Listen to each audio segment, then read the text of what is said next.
say Lawson Herbal Clinic. Woman at the local mixture. Any delay man capsules no aba na anopay woman ekai hopa local mixture. Delay man capsules Lawson Herbal mixture. Omu aswasne ebrepem no obete won ho ensem eyi. Boache Natural Health Center. Mebacho omu soso no ani ho haw bia no. Womu ana ebo etu ase ede ama wo. Wobako Swame post office anomanye chire wa na oni omu akodi enkomo. Womu so no obete won ho ensem yi pa. Mebacho sa enso na Jimas Recruitment Tourism and Sports Consult.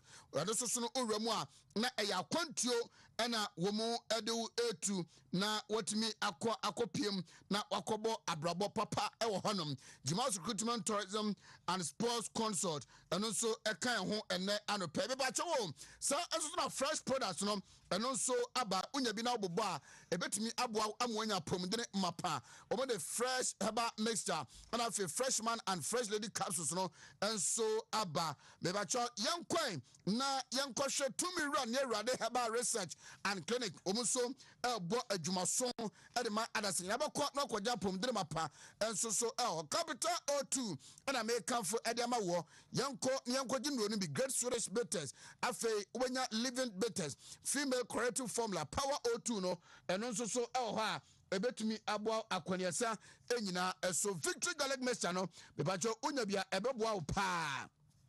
Na the attorney say garlic adro no edoso but eno ne garlic adro a edamu sunkokra victory garlic mixture and American for ediama Ghana bam no eya wo bama wo de srasa ye fantwi baby a wote honam ya wo ne waposo mre ni nyina no wo de asrasa na bibia kwanka da ma prostate capsules zebman capsules solak mixture eye solak natural clinic omunro omado di to pain capsules and then ointment no abeka lango bu aba center ye remua na eya yaresa ene ekwaje ewo ehwa Sawmill Junction honum na bibia akonkan enso so ede amae etiadopai se uram langobu haba center wonso so no enema ebetito ye ede ama 21st Clinic is your expert in sciatica bebacho laboratory and scan services oyebi massage and machine treatment and also so no omu oyebi our 21st Clinic cantino honma cantino enso ebetumi aboa opa obate ohon ensebe city herbal company no Lashibi Shalom Sport Community 19 Junction or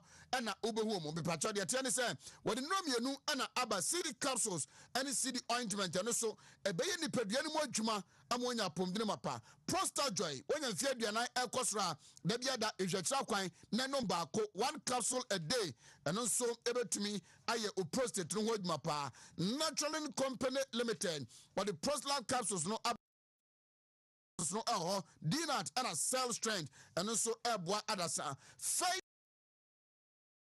fie eno no me ba chaw yare bia tete woni se e wodi nkwade a yare no e wodi no e waduro enso so e wo faith mu particularly me ba chaw eno nso so e kan ho Suzy Herbal Center wo me the CB men CB woman capsules afa CB soap and a CB malakil enso aba obetu mo so ho nsem ye pa Vital 20 no is your ultimate immune booster me ba chaw Joy Industries Limited and a day sa edoi enso aba wunya bia ebetumi abo panai wo kwadie ya besori dwumadie no so a ye ne victory garlic mixture ampani for betena sem edin komo na yaktie omu ansem ne ye pade ntia ewo se odi wani eche wana soye na wokọ ekope wonno no ebi ento. Good morning once again baby a ubia.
Now, wow, you are save our life. Until soon, maybe be a fire. Wait, you abba. The son and come on, no more day. Can you help me with some notable areas and as a sport we am identify say ahanemo de say ensuo no toso atwa koswa ye betimi experience bi how be ho. Oh, and throughout most parts of Accra, Greater Accra, especially Accra, there, I mean, virtually every municipality are experiencing flooding. What does it? Main three more specific areas, which have the bits of the Benya, AMA areas. There are a lot of issues there.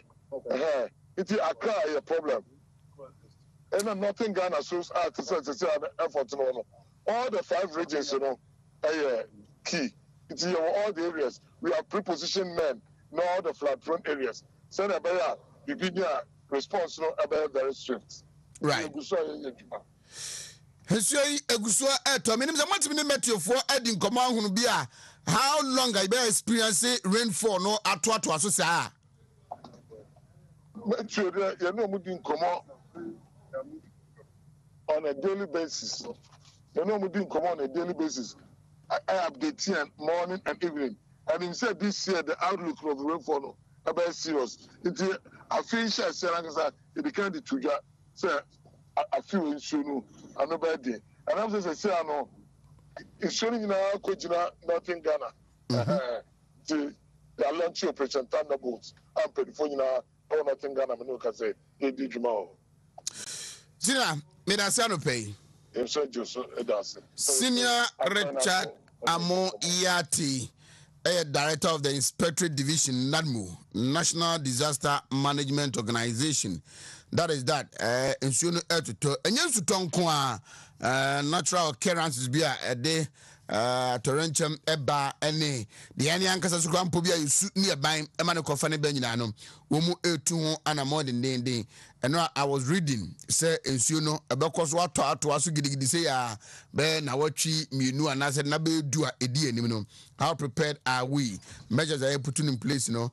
Adie na ebetumi aye won so a wotem potamu bia da bia da wonim zafi bia duru sa bre nsuo yiri e wo hono manase nsuo no togidigidi e wo hono adie be na wan kasa nso so wo ye ade ama wo ho se da be ya ye betumi ade ho afiri o how nka nsuto no ebetumi ede aba no mu right ye besan akodi enkomo bebre ansana anopei mene mabedwafo no atena ase na yatoa ye nkomo twetwe no so onim se enra mampani ewo enkran odi aso ekobọ fom ama Boteman in the Greater Accra region no All African Games 2023 there Ghana yaje ato ye hosu se ye de be host no aniema na se hye di gu akwa mu na etimi eba so no eno nso so ekoso ewo ehono mu a enei stadium a omusi no 50,000 capacity aniema bebrebe ene betumi akoso ehono ma Andra Mampeni and so Okoye together with the Youth and Sports Minister, hard-working Youth and Sports Minister, and other major stakeholders, Omoso Okoye, Ede Aso Ekobo Fuma, Jumediano, Omo Ebeshase Etuana. Agenda 111 is still on course. Side preparation, course din. I just say, Miami hold on contractors, Nasha say air clear site, Nana say, and Sassino, now I prepare Akoye Ejuma. CDD Ghana. At the press release by na emun sabno ye be fa na bako and ne anopay na ye di honkomo papa ni clerk aye PR Ghana Meteorological Agency menino eni enkomo papa machan ye miam apom te say nyame adom ye de nyankopon ase be ba chow se mo brother moni ase a ensia yehunu ye afie atwam no seresi etoche ye ano na eden dodo a etoye no ene afi edia ye behu no ensusia edantam no ye sei you maminchia wafrefo ne wutifo nyina na memfa ntu dwa se obehwa afi bia ya de seasonal forecast eba abonten ma seasonal forecast na ye kire emra nso no better for major season and a minor season. You can say major season, no. So no better say the last week of March na fe ewie July na minor season no ebesha ase September na atene akọ the first week of November this a wohwe mu dia na say sana nsu period na ebeye for afiwe na ne dodo no ye san kire mu say nsu ayeto afi a etwe mu yi ene de ebeto afi no last year de no ebedo so kakra asen afi de no na ano din no so no ebetumi ayepe. Oh, okay. Enti mami muza se yehwe bi ebu kompo kwa echi be na watwe mienu anaza bosumi a etwam na ensu a hu se ato mam no de mra aka die no de ebeto no ano enye dene saa. Say uhwe mu dia nanka minor season no na ye expect nsu a ano ye din bebre na ye expect moderate intermittent and say moderate continuous rain eno na na ye hwe ni but emre na asesa ye hwe ewiemu pattern na sisi na asesa kakra anti na nso no ano tumi eye den edumre bi so na ano enhye dan ye den bebre nti ye forecast ni de nanka be kan say ebe moderate to we heavy kakra for the period.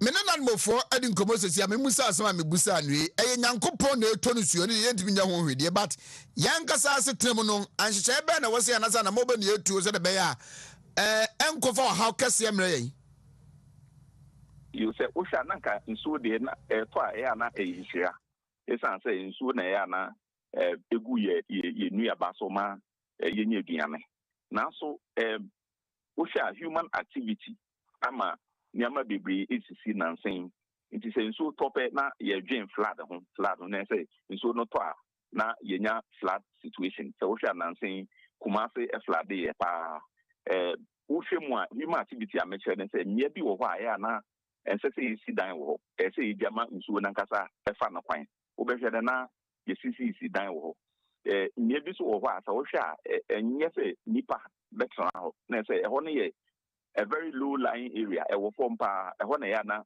yesi adan saa so na ebi mo ho abebi ese yitu nregu no yentu ngu bebi ensu fa no ehọ na ya na yetu nre nugu nti ama o how bebre eba ema yenya flooding se ohwe so a na nsen tem no mfi a yetiti mu no ese aka ubeja bebi se na be ensu no eto a ebetumi akofom ubehu nkrofo bebre ho komusi dan na yaye pavement edan ni nachi emu nyina nti nso no eba bebi ese efa na enya kwan emfa ho.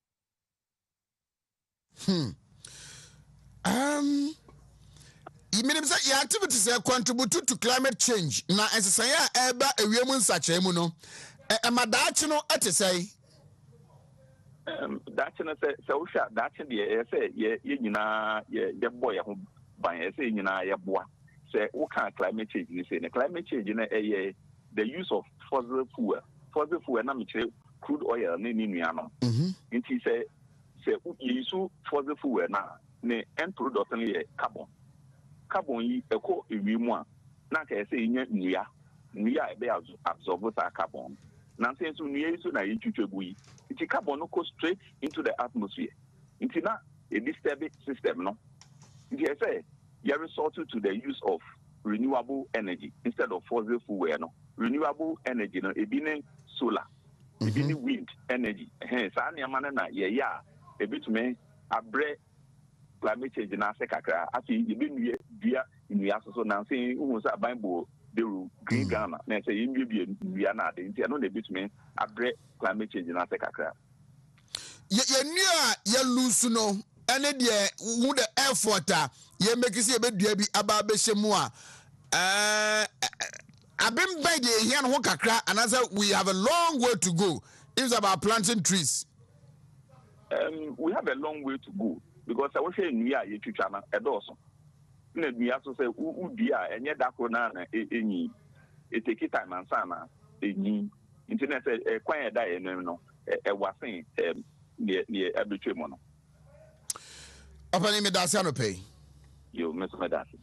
Papa ni Clark PR Ghana Meteorological agency omunso so ede no edinsuo no obekaya de waka ne se enka ba bia du media nka sensuo na asa de ta ka ne fefe no kene se ano ye din dia but obuhwe wiemu nsachaye no ene de omu hu na asa omu a ebetumi aye den asene de na nka expect se ebeba no mepacho bia wo bia wo afamu de no yankopon na etonisuo yentimi nya ho hwe but the activity a ebema ensuo no ohawan ka de beba yeso no enye kese no na anopai mene wo edi eho enkomo na me ka cho se CDD Ghana enso so ene Ghana for do na edi nkomo na omu ede omama ne bo de omunya efri Ghana fo nyi ano a omode ma enzimbusa omubusa mu no omode aba abatuja mefabre na yakenkan ni nyina ebepe endifo ene omu atwetwe enkomo na and also no yahwe de eko akusi Ghana for do na expect abanse adwuma all year on health security rule of law ne education no obeshemu kena na watimi ato akoso a they also expecting say womuso amunam kwabone so afọman sika no they will see prosecution yes ekoso den then udrun baby a the one Ghanaian government officials, politicians, public servants for them to live a moderate life. We respect them and a monkey cow baby and a CDD for no and now on statement no at the Babontia a repomno making kind na yenia yewufia hansuno edi a honko but the marriage fee sir and waek and sorry no koso yenya no ma omunya opportunity sir nana adodankwa Akufo-Addo ni free senior high school womu ebekɔ bi no ene omu enjoy bi no enne na waxi nsowe no enso ehya ase Winfred Ampia your public affairs officer WAEC senior eba chop me ma wache na me da se no da age nso yenua mejo so ena me chia utiefo nyina mini abasa apom ye na me adumo bibia boko anopaima musa se yenuano mo nsori a wo mo ehya ase atwe afi WAEC ma ho boa no ene de mo expected from students no to say me da se bebre ampa ya boa ye ho ye pa afi bia ansana ye betro and social bia ye wo activities wodra ye femu ansana and social no ya starte ye ni supervisors ni invigilators akasa ya science ama school for no ya math teachers for no and heads of schools no ya more materials fan sensitize in kolano previously no na ye call in person ye ni kolani din kita wodi na ye church mo especially nyama omo betumi aya ebeboa omo ama omo apase omo social no but I feel we no tanya ya beka say we are not in normal time inti ye the materials ni na de ma say okay omo fan church and kolano inti any invigilators akasa officers for ni so omo free honma omo be sa ejuma we so omo yina call omo various locations and social so far bibia koboko ye de nyame ase so kola be se ne ehwe omanim so mbetren so hey in total no ye share 446,321 candidates almost free all the regions and the OSHA breakdown is I'll be who say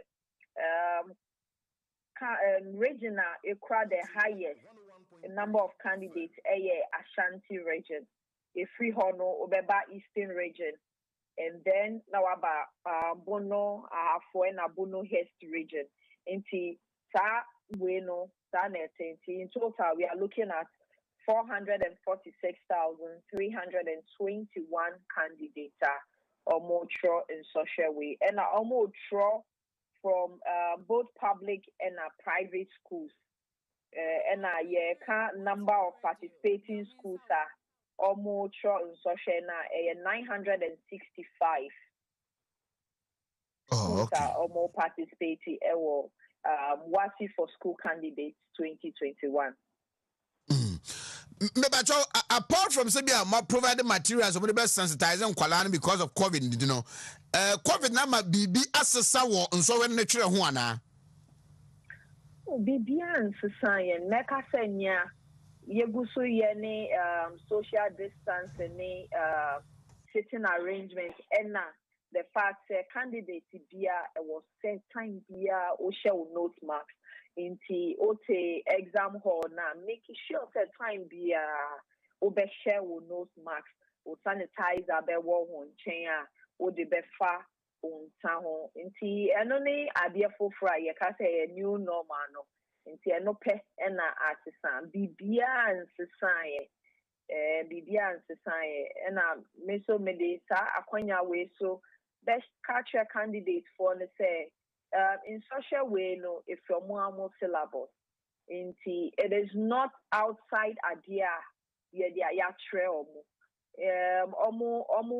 movie away from you won't say social media WhatsApp groups bebre about Facebook nkofo bebre create account kase questions no what ha say just to divert attention no of candidates no yes sure say concentrating wo books mo eye den a de bia senya ye kan no betumi apase social no without cheating and as nkofo we obi be catch say chia say utia we ya the questions ne be ma enye no kre empe bebre sa nyama na omude to no past questions and na omude da nkola no technology abama to the sense ubenya nkofo a betumi aye editing ye han so the 2021 ahye ho akola ni su hu a obefi se ampa genuine nti ye catch say your security is very very tight nti concentrate on addition now they shouldn't be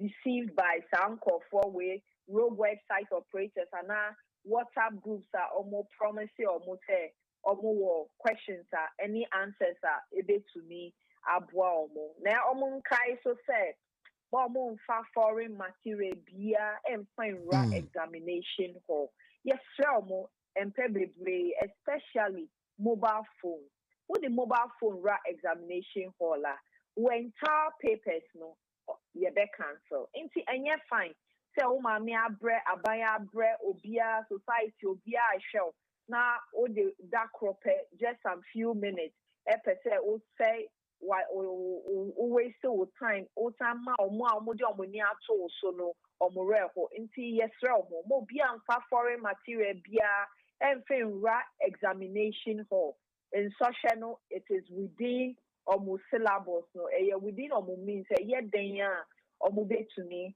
apase exams but that's me niaba me so me da say Winifred Ampiao, a public affairs officer, WAEC, NT, and also, we wish you all the luck that you deserve and then pay. Minia sentence bar for I wish you good luck. And also, what's nibi and then pay baby will be now men congratulate Dr.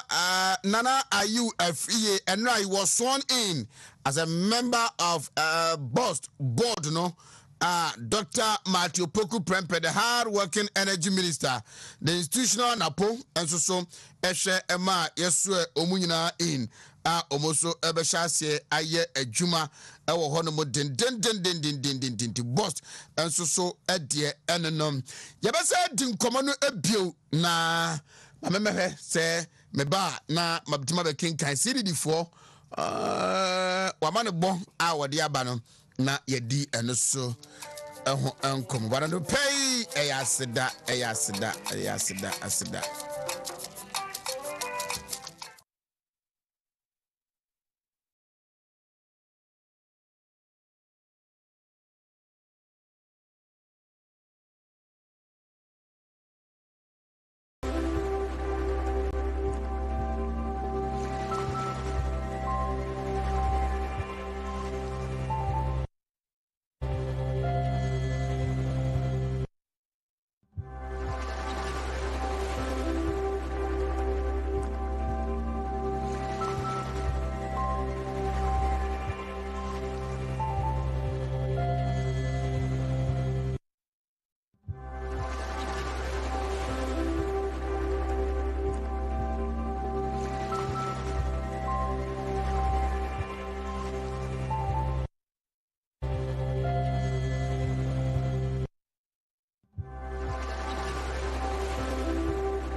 na ma no yankɔ nyam ho muso mu de nie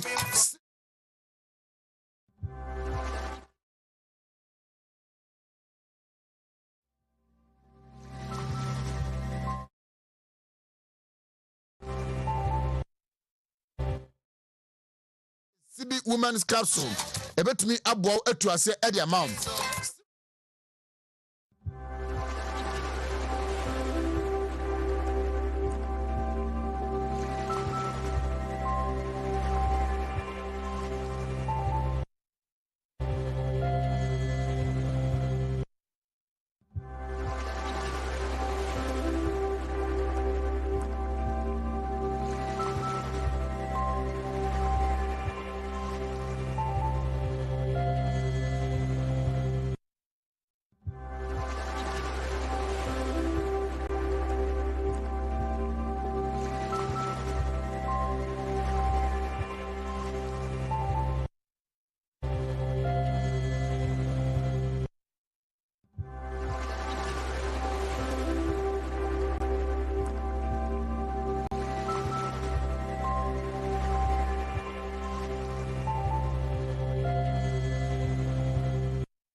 na mukunu entimi ema munya tenka papa 02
Your ex.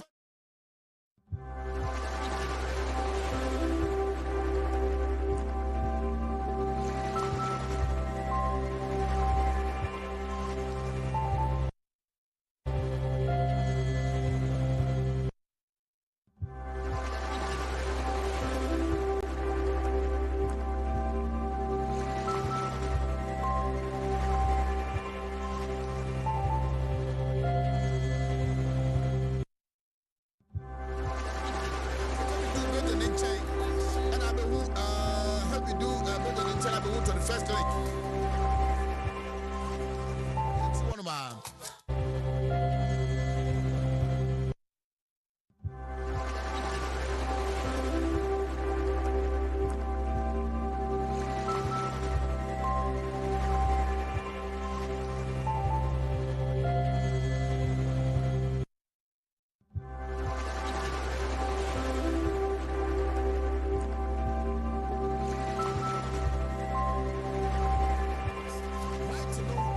No, asthma no, but you're strong enough. Over phrase.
Yeah, Wontumi TV live.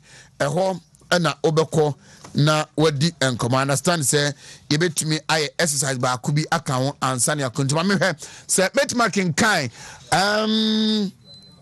CDD4 airport e de amawa na yedi emu enkomo.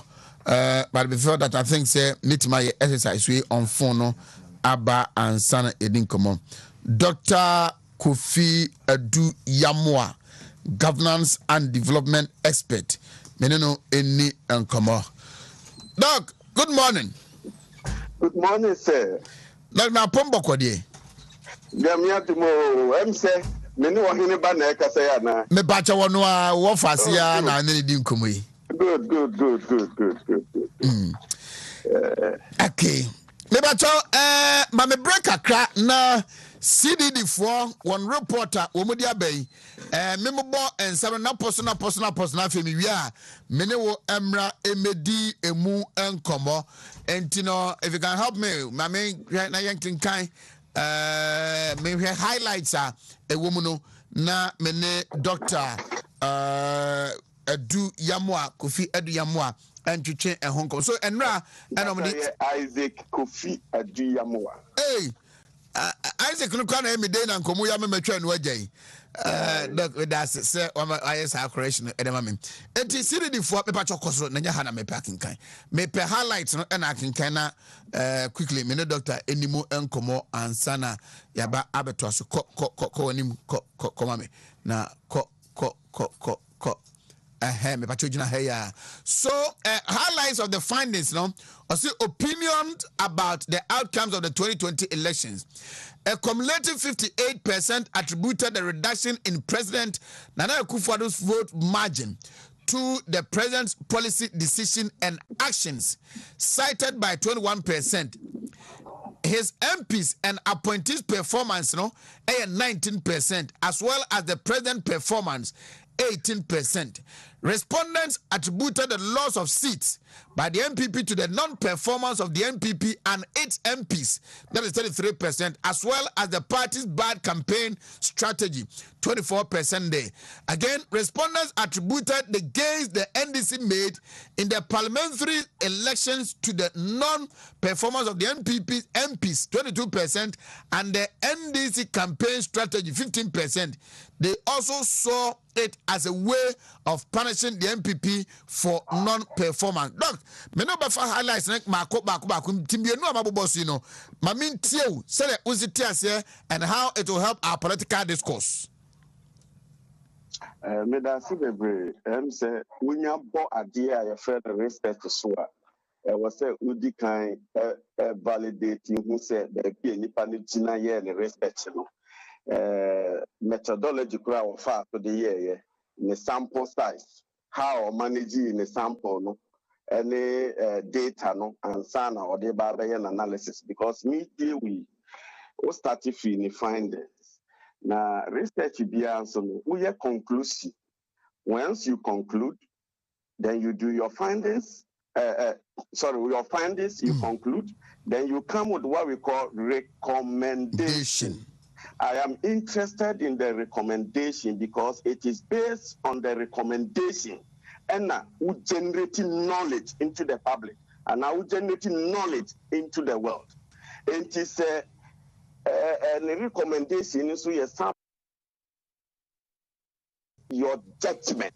And the recommendation now the judgment, and no one said funny say the findings that is the question I want to make. And as I said before, or mujina so the public nana are they now having a new knowledge into the world or they are just giving only the findings? I want to be clear on that. Doc, Usha statement na omu na they only touch on after say omu eka methodology kwa mufa so air research no omu ba on highlights no and then omu be we say expectations of the 8th parliament and you know there are not an explicit recommendation omu ye in the release omu release no enra no.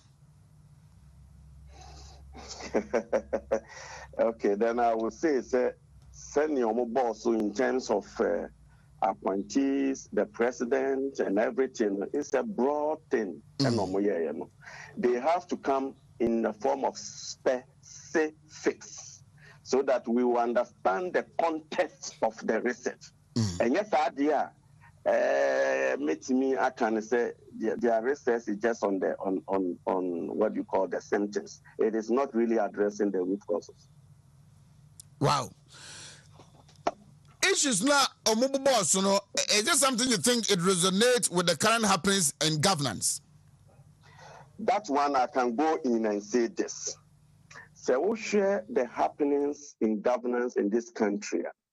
Nana Akufo-Addo, the presidency, because of the citizen battle, there is something that needed to be done. Fine. Now, the problem there back. If I'm being honest and straightforward as a social scientist, the target the biasa na mamuno baby drew baby or catch a lot of interventions, a lot of social illness and also social challenges and also social problems. Now it needed to be completed. And the problem he had and the government had prior to the election, party, MPP, any buying government machinery, a kataswa, or a call, and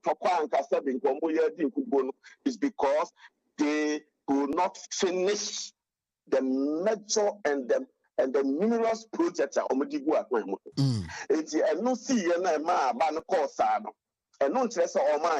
but they could not finish them. And what they needed to do is to revision for the government. What they needed to do is to remission for the government. What they needed to do is to also go back and have their performance, activities in place so that they will know their timing, the activities, the things they need to do, the outcome and the things, which is performance and strategy. And there wasn't right from January. 2020. Nanka what says the ministers in the MMCs Obia Nanka Obia but aban piano who change over in governance to yourself. A young appointees no be complacent.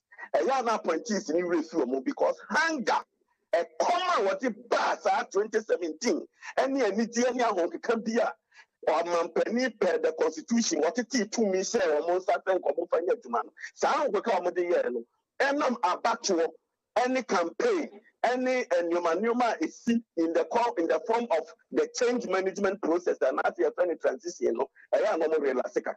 Into a Nuntina Becca Bendia, a American Payo, a German Payo, a South African Payo, yes, Yaman 100 days or what honeymoon, and that's a 100 days period of what we call. As a social science, I would say that it's a change management process. By that, and I said, Nipano or Sasi Santamano. Into the American one, Aqua and wine, make a sound for you want to say. And Newman Naya was a Mojano. Who said, intimate picking our grounds. And I feel so there is happening on the world stage here. Every government on this planet Earth is suffering. It is a one to me, I'm picking some, the world governance, which is the global governance, and the things that are happening at this time, which resonates with exactly what we also do in Ghana, because it is the same strategy, it is the same system, but the environment differs. If I what to Masiepa. It is time to meet our Ghana. You bet me answer that question in its proper perspective. The Midina Ghana and Kuan the judge are buying we see Sebe CDDIA or more normally about 2 Dano are buying way the new from near the idea. The 8 Medina so the judge said the vision of the government which is supposed to revision to align all the appointees to Pija. Number 2, ni mission or the buyer or down to can year to Emma Ghana 14 to 2017-18 bar COVID buyer about whitewashing Yoma to Guyano. Samreno, Samis in Omunian remission and yet clear. What are the projects I all tackle and test on Yaduma? But a it has to be clear to the people as it was in 2017. And the strategy of the strategy towards the end of 2020, for your emergency all year or grounds. That strategy must be changed, and our appointees must be shifted. And what's all minus that strategy, or be as a son. It is not football. Yeah, park. A call half time by first half 4-4-2 3 now your coach, His Excellency the Akufo-Addo on the your coach. It is sir, this stuff on in your manner or can say it has to be. Say quarterly, say 6 months, say year, on such your first strategy in England. Now, for you appointing all more performance and indicators. Reduce that 3 months quarterly. Now, yeah, I was saying it me clear. I say sound don't come from, and I you witness here. And yes, sir, on to me your legacy. And it doesn't mean it's not working. But 2 factors. San yoma for ya air cost one by mono. Any reacid and no nama a quino a bo some chadia who cover as a bomb sumodru another boy a boy no sanity. But you can see, sir, he is not sleeping. He is always going here, coming here, doing this. And in terms of what we call governance, in terms of consultation with stakeholders, very good at it. Always going to the chiefs, going to the queens, going to the rural areas, going to the community. He's making sure, sir, he's in touch with the stakeholders. Then why? The question comes, why are they not seeing the good work here and the good intentions and the policies that he's trying to get Ghanaians to what? To benefit from? I think I want to mean. And that is exactly what I've pointed to you this week. The global governance that is affecting, because the head of the global governance, Nehwaka, 2020, and I affected Libya. And inside and also COVID is also about the same. And these factors are really fighting against the president in terms of. So one will be right to assume, sir, the appointees of this government, and failing. No. I am being honest with you. The appointees are not helping the president because of this. One, the president did not do reshuffle in his first government 4 years. One year, and also as a leader, 1 year hunting back. Number two, the appointees, normal mean, and Sabio means Sagumiyam, mean to me, yet is our no president. Be about to meet my best hand on the yet, poor mine, in any vehicle. Say, Mia, and SAS idea American strategy. Because the strategy will bring you what you want to achieve. And those that will bring the strategy are the structures. The structures in governance are the appointees. They form the structure of governance of this nation. And if you ask me this question, I will say yes. It is the structure of Nana Akufo-Addo's government. Those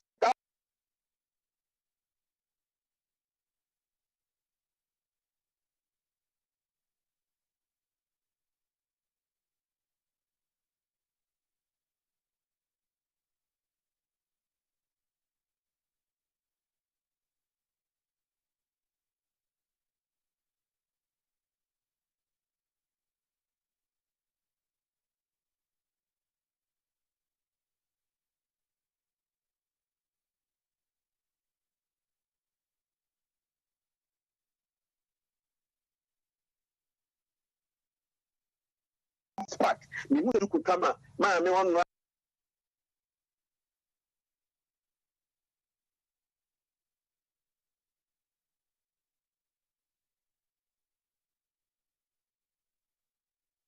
About the strategy, keep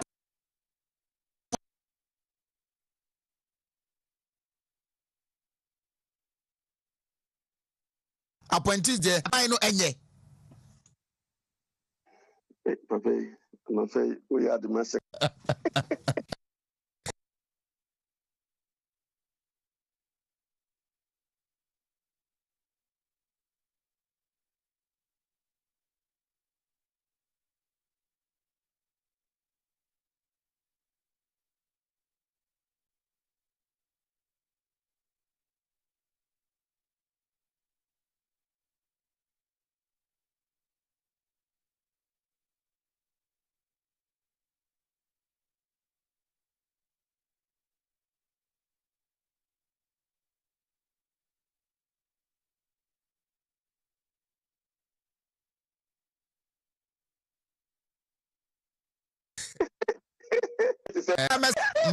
regulatory activities a woman their constitution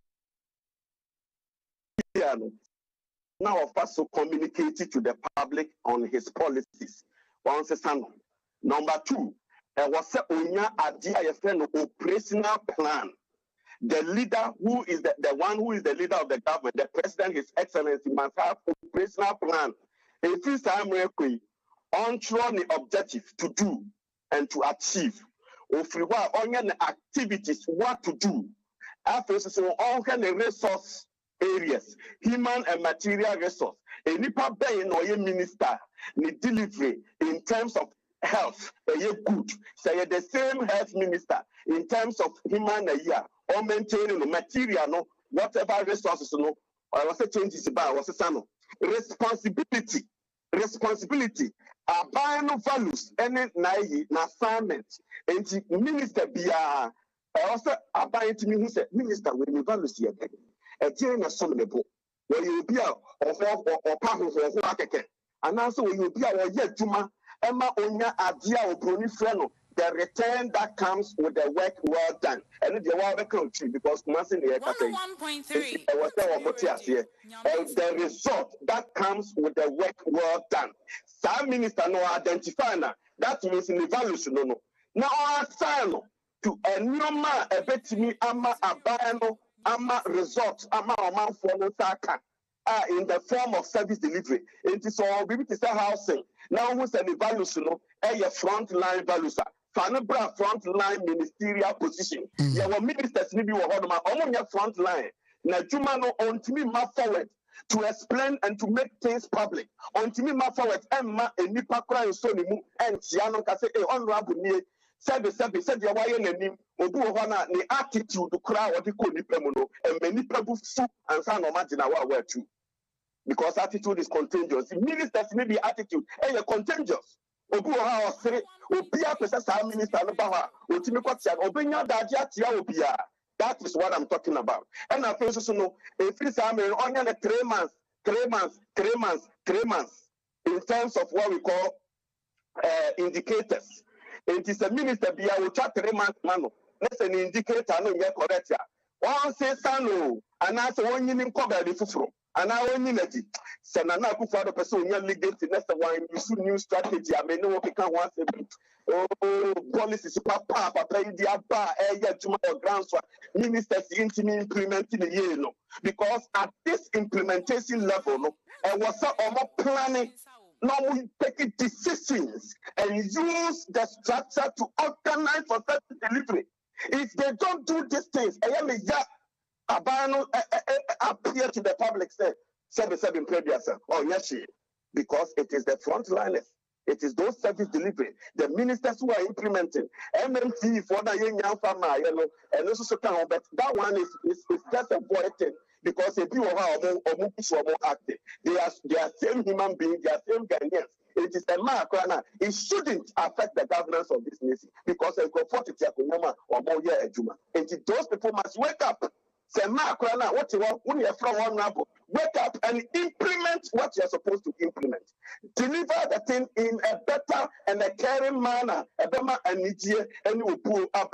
is also part of the strategy. Let government begin to meet the press. Let government begin to meet the press. You shouldn't be afraid. Omra, Onya Tesa Babandida, Obana Sumkra, oh, thank you. And so, with the oil, citizens. A true baby, you work mysteriously. So the strategy is very, very, very important. And then the Bama was that candy, I was say, and then the Bama and Akufo-Addo would like to see our person with free agents, baby and Namono, and was saying to me, Piaka, not Atlanta, could do the destination. So that maybe by 5 years we can be able to see the impact in your mancha or the buyer, because that is its major policy of free agents. But I can't for the person was saying, if there was someone who say, education minister, what's our bonnet talk now? Between me and me come down for the Dr. Yamu, me see President in charge to not think more. So that at the end of the day, there can be some spices in the Aldibuswa, but 10 I didn't around. And that is how I made the strategy in Sobiatro. Dr. Akufo-Addo Yamwa, I would love to sit with you in the studios one-on-one, have an extensive encounter with you. Jobin's own son. Yera, na several otuo nana, and I don't pay minino edin common. Medase, pardon. Yes, Medase, no tea for you. Right. Dr. Akufo-Addo Yamwa. I don't think I would have gotten anybody more than him to have addressed this issue. Mamin Kinkai statement, and as a release, na menam homra quickly. Me bani abeto aso. Me pacho started from methodology, kwaya omufa so any omanfo edin komo kwa omufa so research na yaba ababi rem ede akwa kwesimi wi a na madame ho aba enti ko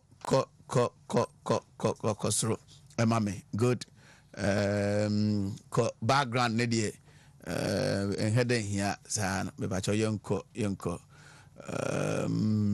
okay odie good yen shasi free methodology no ekwan mo fa so research no and also ne Ghana fooding come say every adult citizen had an equal chance of being selected for 2020 post-election survey. A nationally representative sample of 2,400 adult citizens were randomly selected. The sample is distributed across regions and urban, rural areas in proportion to their share in the national adult population. Face-to-face interviews were conducted in the language of the respondents' choice. A standard English questionnaire was translated into Twi, Ewe, Ga, Dagbani, and Dagari. Sample size of 2,400 yields a margin of error of plus or minus 2 percentage points at a 95% confidence level. Field work or data collection for the 2020 post-election survey was conducted from May 23rd to June 3rd, 2021. Now, the highlights of the findings. Opinions about the outcomes of the 2020 elections. A cumulative 58% attributed the reduction in President Nana Akufo-Addo's vote margin to the president's policy decision and actions, cited by 21% in his MPs and appointees' performance, 19%, as well as the president's performance, 18%. Respondents attributed the loss of seats by the NPP to the non-performance of the NPP and its MPs, 33%, as well as the party's bad campaign strategy, 24%.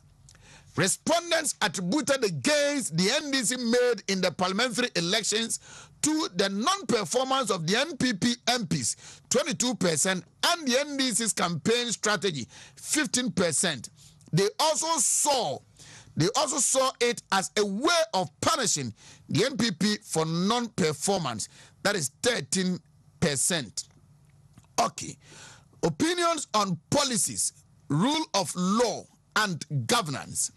Fewer than half of Ghanaians are optimistic that in the next 4 years, the Akufo-Addo NPP-led government will perform much better in addressing educational needs, 45%, providing reliable supply of electricity, 44%, maintaining roads and bridges, 44%, and providing water and sanitation services, 43%. Only 1/3, 35%, are optimistic about government's ability to reduce crime. Only about 3 in 10 Ghanaians or fewer are optimistic about government's ability to fight corruption, 30%, and promote collaboration between the ruling and opposition parties, 25%. In general, most Ghanaians expect changes in the way the Akufo-Addo-led NPP government handles a number of national development issues in the next 4 years. Dr. Kofi Amwa touched on that. Majority of Ghanaians, 52%, are confident that the second Akufo-Addo-led NPP government will consolidate the gains of the free senior high school program, but a similar proportion, 57%, have no confidence in government to expand the 1D, 1F initiative across the country. While Ghanaians are split 48% versus 48% on government's ability to ensure that rule of law is upheld in the next 4 years, majorities are not confident in its ability to protect the country's financial resources, 53%, and curb corruption and official impunity, 62%.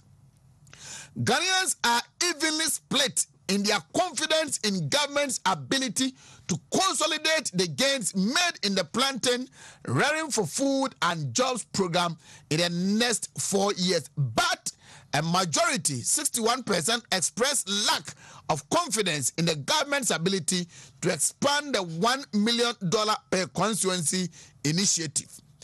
Okay. Unemployment, 57%. Infrastructure and roads, 36%. Education, 36%. Management of the economy, 32%.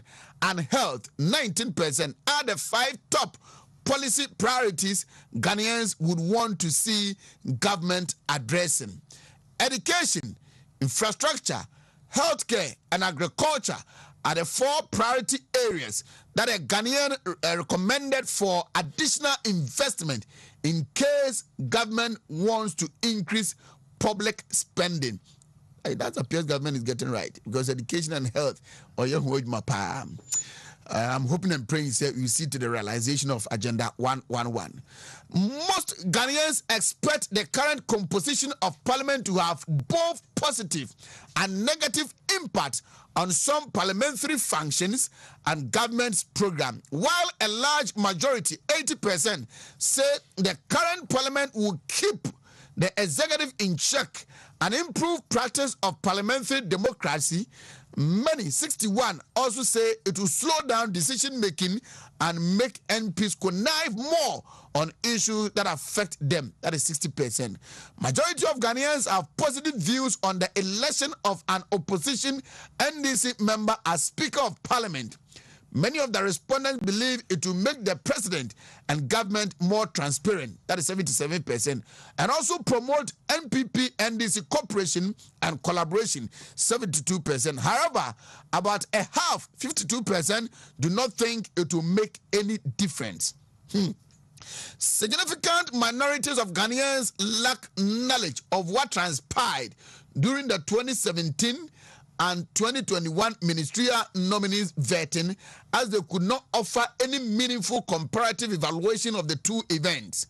Almost a half, 45%, of respondents could not rate the level of scrutiny of nominees for ministerial positions by the vetting committee members, truthfulness of responses given by the nominees for ministerial positions, the depth of knowledge and competence exhibited by ministerial nominees, and the depth of questions posed by the NDC NPP parliamentarians on the vetting committee.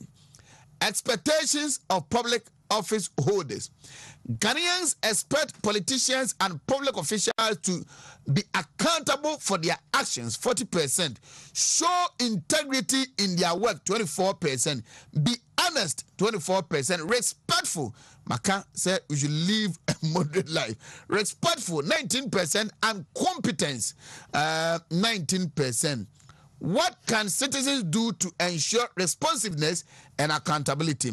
When asked how citizens can ensure political leaders act in ways that meet citizens' expectations, Ghanaians cited voting against political parties that 67%, jointly demanding government action, 50%, and publicly condemning actions of leaders and their supporters. And enti emu ensem eno na asam no nyina no senka ka o se me sa cheche mu nya na emum ne twi ne nkyase no ana Dr. Akufo-Addo a adope oni mabɔ ne tofa no ma me na me homra quickly bafo ewa ha wasori atena se yi Jimmy ewa hanam.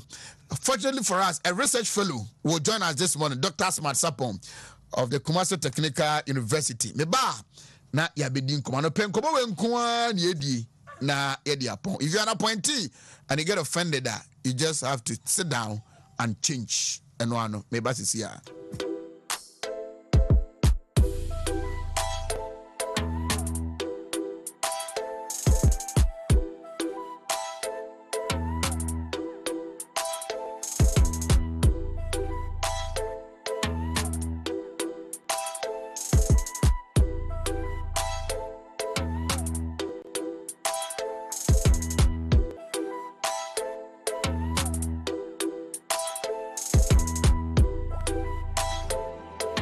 Research has proved that about 90% of diseases could be traced to the buildup of waste and toxic materials in the colon.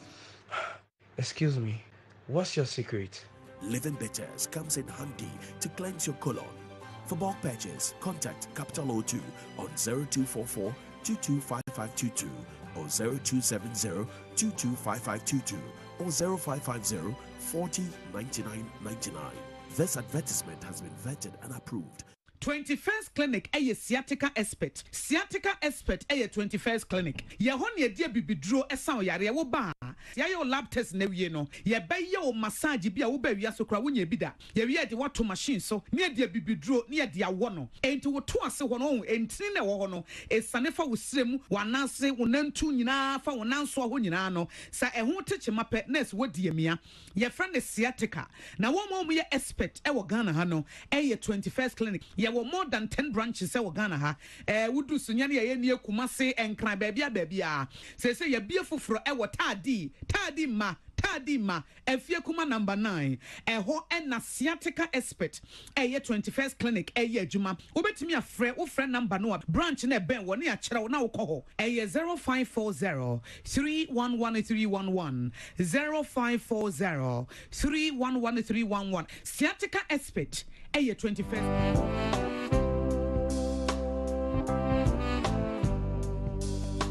Yare bakwa a member pa especially ya 40 years and above no a fire prostate obetumi prostate enlargement and after prostatitis se okwa yare sabia na catch us PSA level echo higher kaina hu se prostate no ehun ya tochima se hu se wo chim ansa na wadwonso wodwonso na emu apai anaso edu anadwo a wota adwonso a ene kaina hu se wonya prostate disorder. So to me didi and answer what tatinate in wapom and answer when your daily supplement via a bit to me aboa ama prostate no a jinana nice. Somebody man church way a natural link company at 1 day pros love capsules at a boa and berima prostate 2 man and a dinner capsules a boa and buy a feature call over to me after more.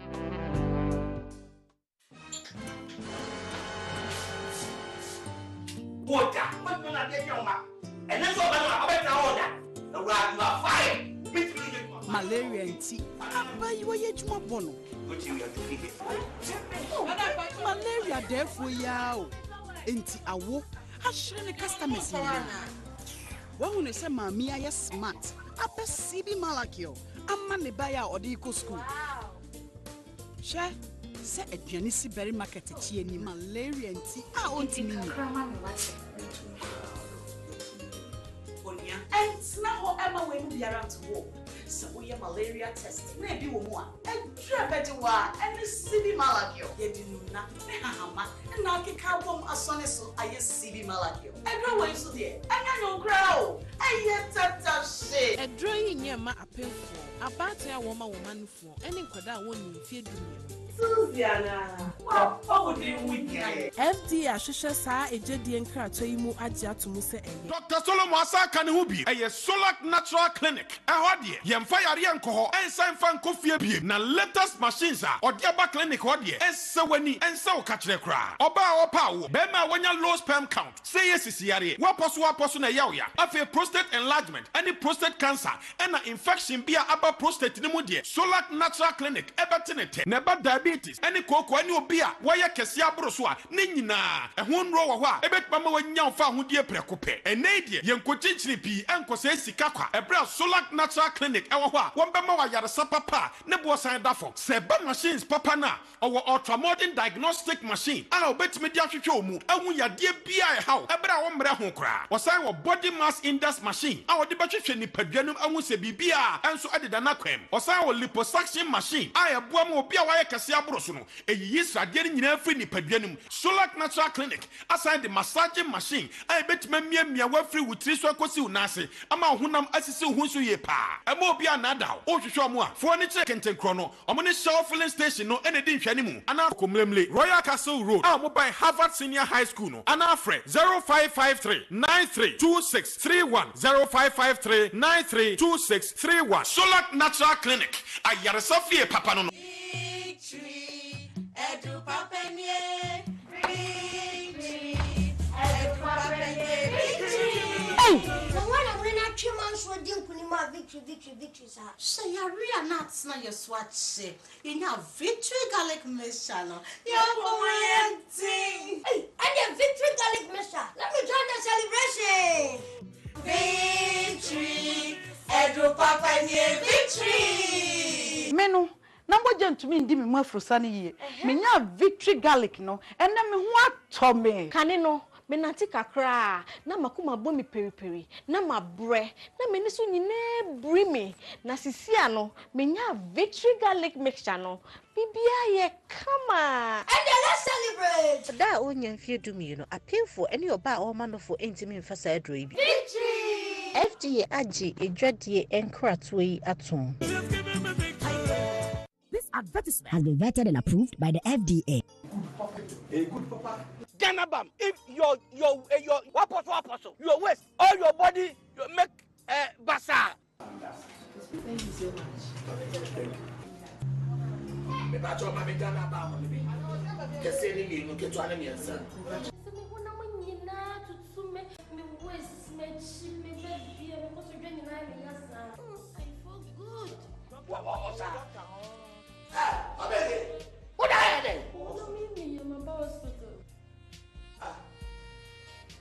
Ganabam! To wait here from doctor no. Where you then? Oh my God, 20 cedis. This is Tiabako. Ganabam! Yanto Ematuha. First Tiabako. Every 20 cedis. Hey! We need doctor. Nemo, say we Ganabam come. Say I'm too.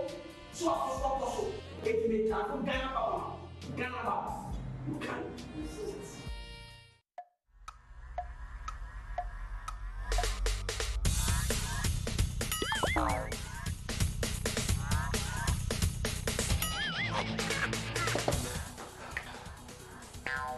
Michael, we support the new system.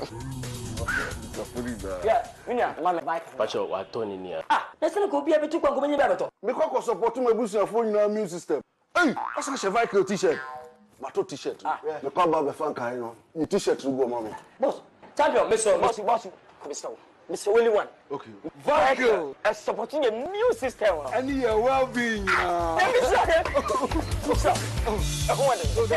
FICO 20 is not suitable for children under 12 years of age, pregnant women, and lactating mothers. A quality product from Joy Herbal Center. This advertisement has been vetted and approved by the FDA.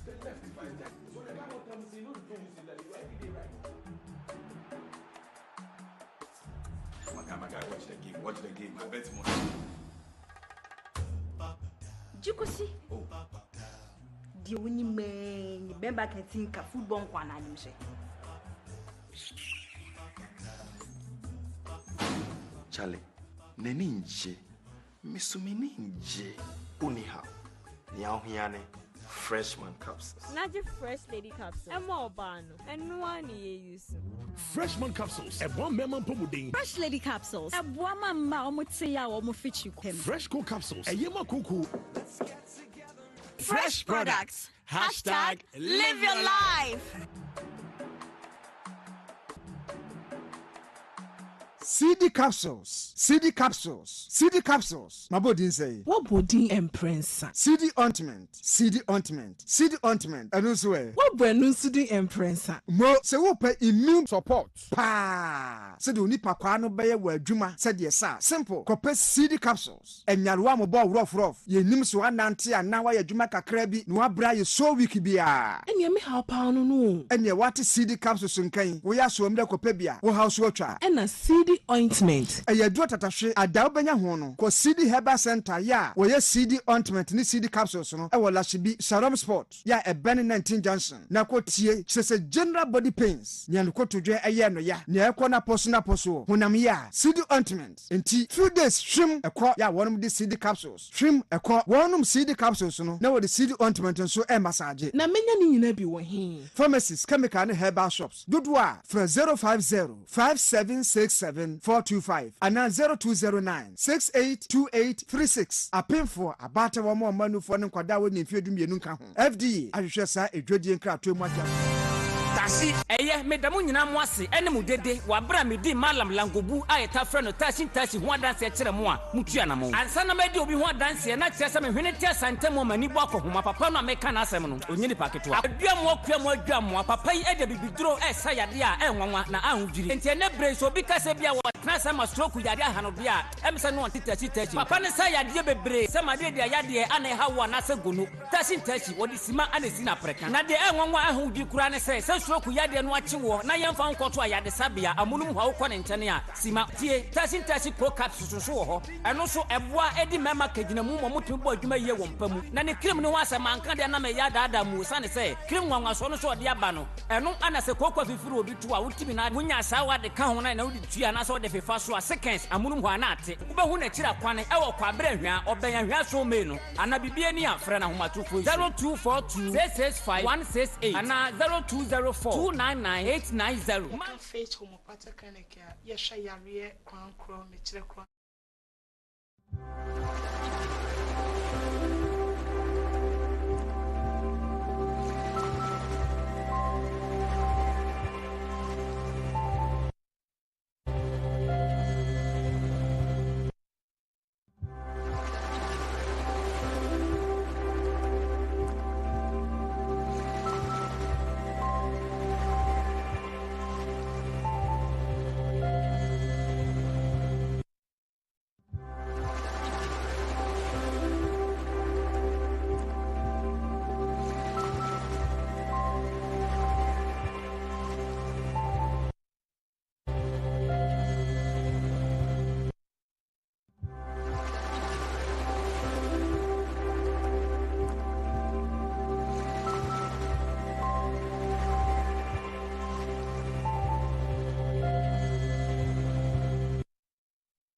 blood circulation ebe koso ye e onipadua nim wonsa na yetititi no wonase atata ne ebe ye fro o cholesterol level no ebe te so aba form menstrual disorders no ebe crowding na e de amount but o ko ba bia eton mrema eno e wo omamu a wonsa be kala especially herbal shops ni nya no Victory garlic mixture no bi esi honom a Sherman Equus pharmacy with Dama pharmacy ubenya bi okọ Accra na na bo ate tenated repatch ene kenso Kumasi no for the men's Misty Kolinaka make KNG Chris K Apidang Cough and I feel Danny Heba 0201 293 280 0201 293 280 and I feel 0242 54 5633 and no a victory garlic mixture capital O2 ya the great Swedish bitters no aba me pacho opeso onya apomdene mapa wadru ene no monso so sabe ene moyamatimu a muntimi nyam nan eye no wo ha se bibini na moyam no ode living bitters tonic no ene capsules no ho ninsuo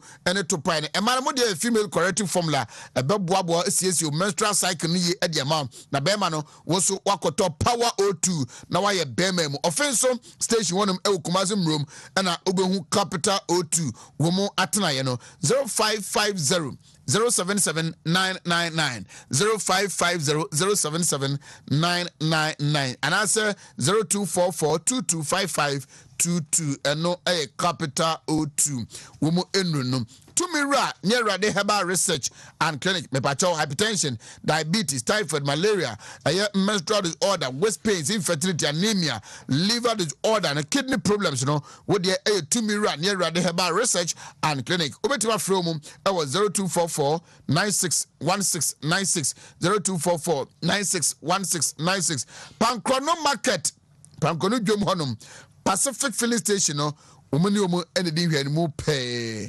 Ho ena obehumo bafo Kobra mamintiu yo Kobra medase ne akwanya odi ama me ne uku anopai ene no de oni tua say ne okude nti yamfa de touch man nanom me wasantima mu de ma menko euro 2 say 2 santima euro ne ma euro do touch na yanko otima mu osagefo amotia ofuri pani baby a euro obia so ye man do touch Nientia Yura.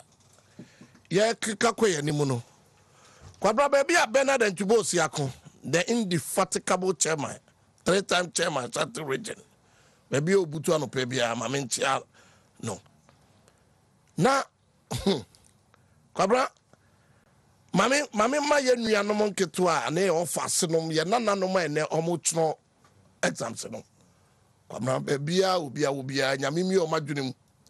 Na onyankopon nyom kakafo na ade bi almost sua throughout their life na ene na omukobu ho akonta no onyamin kai ka wom na omuntimi ntwa na omumra na omumese na adodankwa Akufo-Addo ni disisi no omumra na omese na adodankwa Akufo-Addo enyam kwabra masema enemi gina so sani aya na sofo kan se ene ye begina quotation we so ne de a preaching no kwa brenda mejina Dr. Akufo-Addo Yamoa.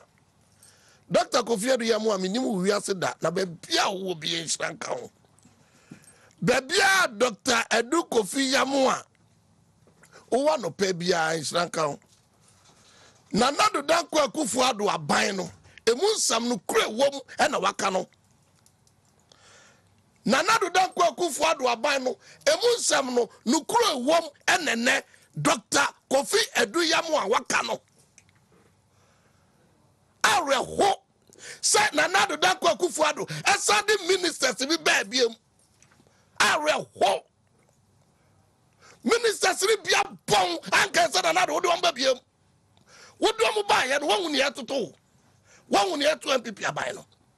Emra so a advice na Dr. Diamano, SSN na nado danko Akufo-Addo, woni Dr. Mahmoud Baumia, mudi ye juma, na se hunya, sabu sumi mi esebia, na nabe resafo, ye resafo no mo power bro.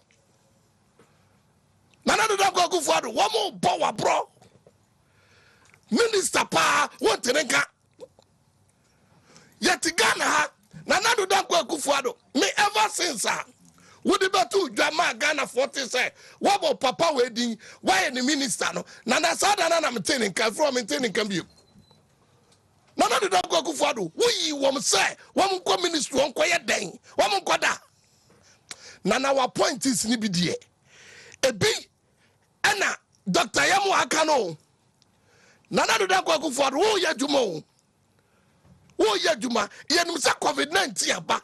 Ama nananka onse ya ode kono ebiatia saneti ba nananu anu nanadu wan pa ba o ogusu ye o nanadu danko Akufo-Addo what chejuma no aye no sector by sector ana wabubu nipa bi di so omo nkoda ho nanadu danko Akufo-Addo wo mu gu hu fi pa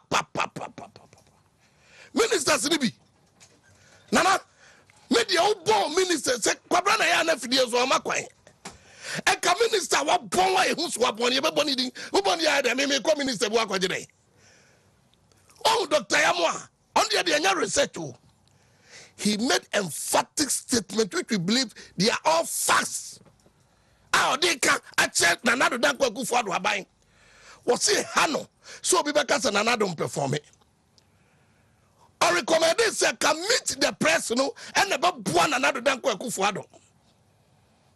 So every week, so every month, minister be abebu akunta na nado danko Akufo-Addo hu ni all ya woni ho. Ano nkoso. Kwabrano nkoso. Nana do dan kwa Akufo-Addo ba Akufo ya and wadane ni who minister and wadane ni who DC and wadane ni who cleaner and what chiwiase Akufo-Addo or heading ono kwa heading wo gidie wo mu as a minister enti no be fa wo se brana be boa me wan kasa brana be da Nana do dan kwa Akufo-Addo anka some of his ministers that they should come and sleep. No, he told them to come and work, and some of them are not working. Some of them are not helping another than Akufo-Addo. Some of them too are not qualified to be there. Some of them are not qualified to be at where they are now, but they are there. Why are they there? Kwabra, yet Ghana ha. Maybe I mean kaide, you know. Ye IGP, acting IGP, Eddie say. Dampale, Eddie say. Eddie, ye warrior. Ye no me go and grind out. But I am Krankwan or the IGP, no. It is no IGP. And yet, George Akufo-Addo, one no pay in and answer Yano, what may we are saying now with my way. 1 minute say you that are your day. 1 minute say you that are no, say that you pointing at the Akufo-Addo from one. And can ye brainy? Ye brainy, Quabra, maybe I went Ghana war. Papa de Casano, doctor Yabwa, was say Yamuano. Or say some of the attitude of ministers and government appointees are not helping Nanado. Attitude. Attitude, they are very broad. Attitude, they are very broad. Attitude, you know, on some minister. What's that can be say? What do you cry Nanado any minister? I'm funny quality, not funny or one a team man and you'll be an air front line or team performing. And you'll be Kwabra, he also made mention of communication. Our MPP are very poor. Now there be a Kwabra communication. Our MPP are very poor. Kwabra, Papa na fast go, Dr. Fast go. I say human and material resources. Nanado or one. So Nanado oni papa no mu yejumo. We ministers e be nye. And you be nye. Me kwa de amu Nanado sa from biemu. Bebre na me de na mo adwuma so mani. Enti Nanado da kwa Akufo-Addo. Wo mu awi wo mu mu akonta ma wo. Sakonta ne ye de break etia mo ni munyam nko. Senya ne de break etia mo ni munyam nko. Kwabra mine kasa no. Na mine na so just mine is so tase. Near CDD kano. O ya mine kra nya ho Nanado wo. Ono so Nanado fufro no hu ni say. Se Nanado dan kwa Akufo-Addo. Eye san ye maniema ya. Ebama Nanado din na solid 2017, 18, 19. Na 20 mu yare be kun yen. Ema Nanado din ni sa blase no. Asama ni mu so. Kwabra oka MMDCs. Osa wie kas oh. Womu pasem no shouldn't be an issue because eye there as you speak now. Omo wo ye madwuma. Okwa office bi ani ho a ye DC ye di. Obia da so na adwuma ma omo ye adwuma. Etia no shouldn't be an issue. But the problem is that women openly, officially, Nanado dan kwa Akufo-Addo about mu position. Say who kwa minister of this, kwa minister of this, kwa deputy minister of that. Say ni pano, bebre no am one Nanado. It will recommend this be possible kwa Nanado introduce your friend reshuffle. I see Nanado dan kwa Akufo-Addo or introduce reshuffle. Na say kwabra. You can't press up MPP so farm materials won't power and another one you so more. Even though it's when you so name, but farm materials won't power. Kwabra, who says in a body and a bia my acquire. Now coming in farm materials a woman up to death, yen you to one. And a bit more one more one answer to us, echo class 2, echo class 3, mutel 4, mutel 4. Woman that's a okay. Eti kwa bra medie. Anopai o zara me ka to se ka me brade nka. Dr. Yamu aka na kanwa no. If say Dr. Yamu asem no can practically that is what is happening in MPP government. That is exactly what is happening in MPP government. Some of the ministers are helping Nanado. Others who are not. Others they are all there. They are just there for their stomach. Because performance indicators ben Nanado said here who so be yejuma. Kwamna Mada will say yɛnhwɛ ITP George Akufo-Addo dampale tama ɔbaayɛ ɛne action a ɔtake no ministers dodoɔ sɛn ɛna take bie kwabra ɛti wo sɛ ɔyɛ ne gya comment ne akwamna yɛ kwaba mame nkɔ Jimmy wɔnem Jimmy ɔhene maakye yɛgya apom Kristo da Roma didi kan ɛne anɔpɛ Ghana mampani Nana Addo Dankwa Akufo-Addo na bɛdete Dr. Alhaji Mahmoud Bawumia ɔmo ndwuma pa ɛne ɔmo hyehyɛ a ɔmo wɔde ma ɔman Ghana nti nkakra yɛkɔ yɛnim mame fa sa kwanya we so na menchia era Justin Kodua Frempong the chief executive officer Masha say chia no the chief executive officer of the Youth Employment Agency Masha say chia no Kwame Poku Jamfi so yedi ncha so ko de ma no ye call Accra 29th anniversary no na program locals no asamia ukuna one Dakwa Newman na Nanabi na yeku MCs di penifo no mo ba party penifo ne obia enkonya bebre sisi ho canopy sisi ho kama obia ba no abegina wiam no ne amanfo di nkoma sai me ku beje microphone now or say when you see people standing in the sun and you can see they are contesting for something the say wa what can Masha say chacha Kodua say you unse ono ne brand no or you brand into Kumko brand so de Uber radio so was uchia no especially when the focus no so much on the youth of this nation and ne uko omaya fana bebia ye kind of youth employment agency no and that omampani Nana Addo Dankwa Akufo-Addo dwumedi a wodi no one emrantie ne mmabawa no edidi yi kama pa enti ebebo na baso na yasre Nyankopon se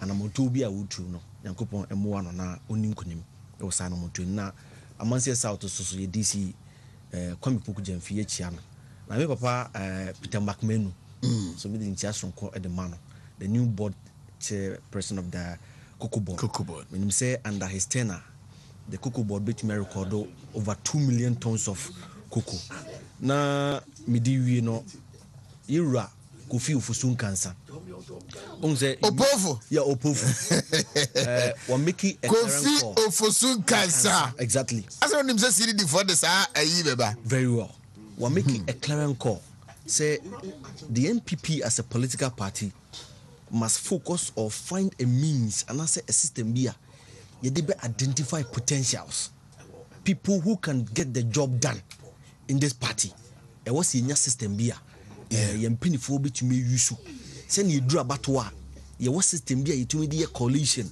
ɛboa yɛ ma yɛtumi ɛkɔ ahead in terms of collating the various votes a yɛnya no the various polling stations in the various regions no the party should put in a mechanism to make sure say we get these potentials until saa na sɛ akɔ sɛ that bia na nkɔfoɔ bi a yɛde ɔmo edi animu ɛwɔ nneɛma bi anim no ɔmo ho keka ne ɔmo ɛyi na mmoa affected the party in totality nti yɛbɛkyia no ɛwɔ anamantu a wotu ɛne the caller ɔde ɛma yɛ party for mpanyinfoɔ na me nua panyin baako Castro ɔyɛ party panyin ɛwɔ nhyia so abato panyin pesua so ɛne na odi na woda ne birthday wow bɛkyia no wɔ ɛkwan Castro congratulations happy birthday yes.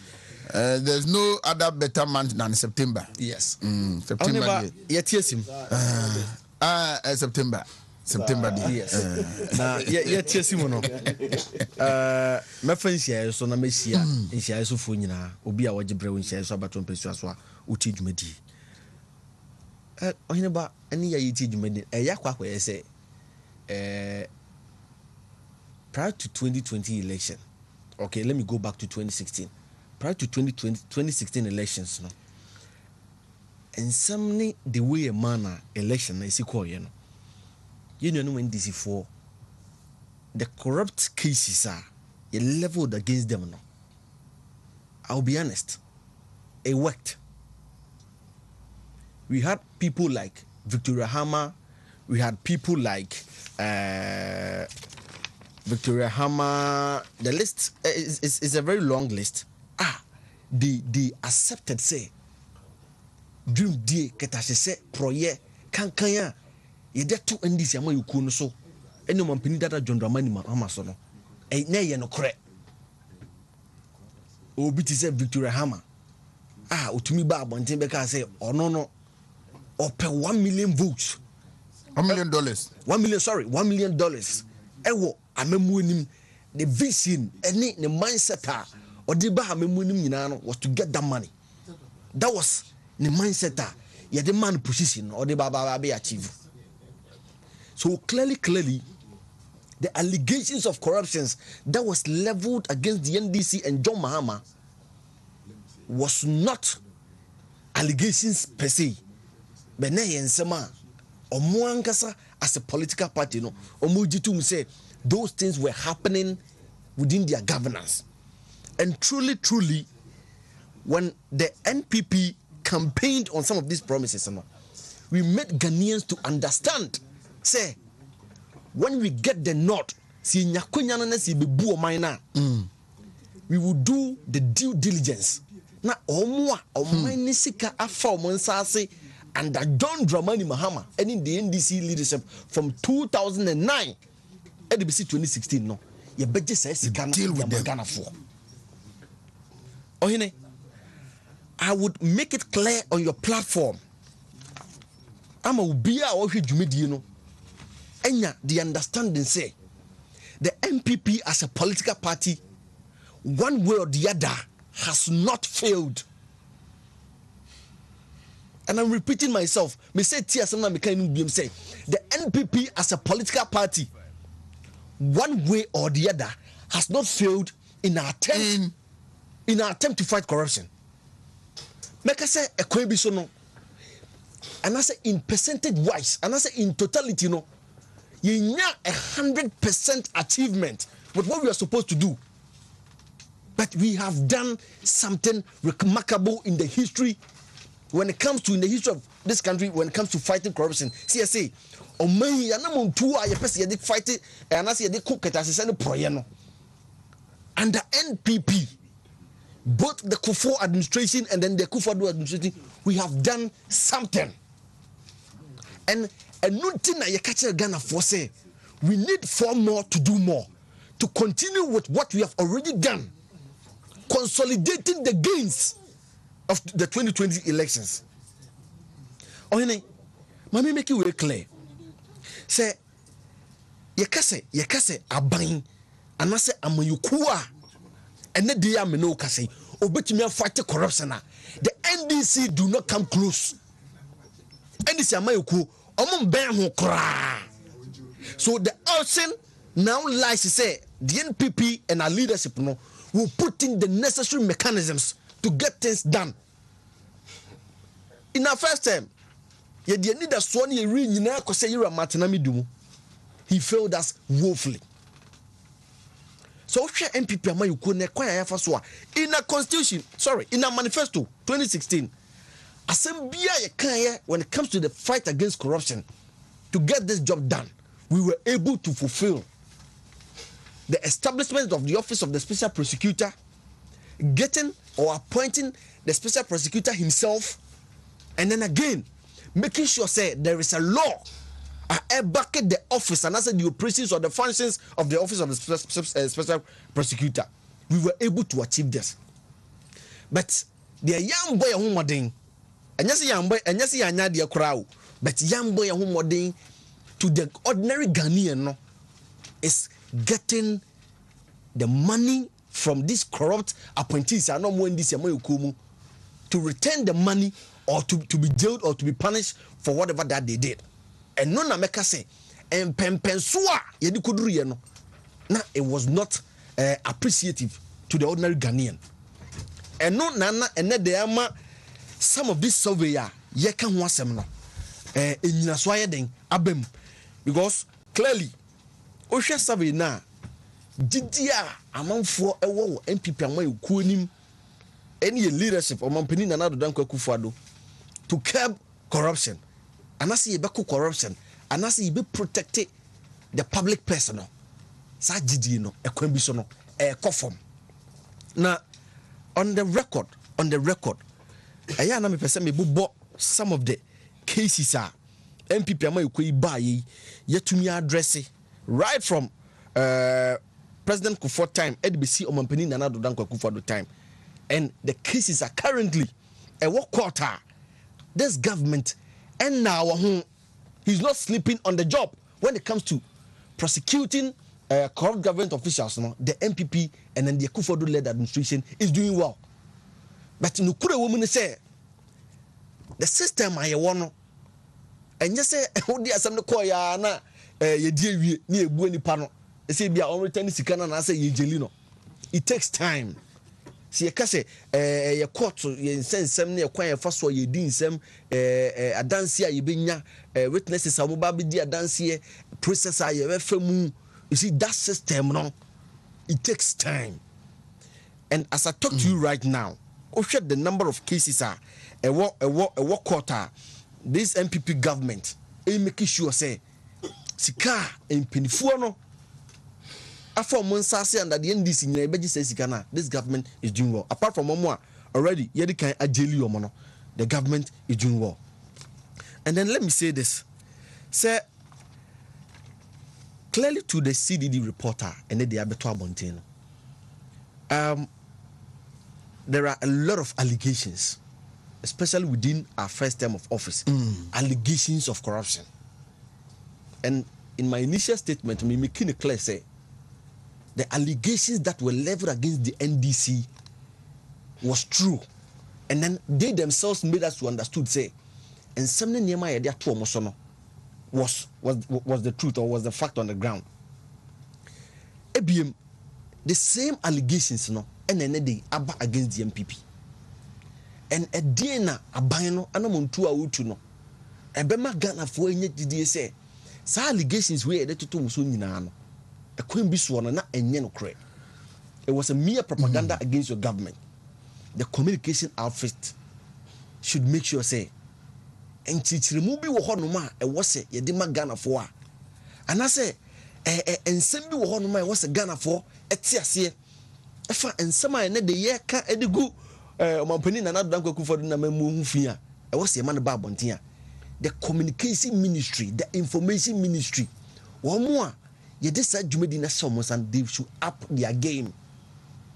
Just yesterday, I saw a social media messenger in the NDC for members of parliament, or master tier, or more leveled against the president.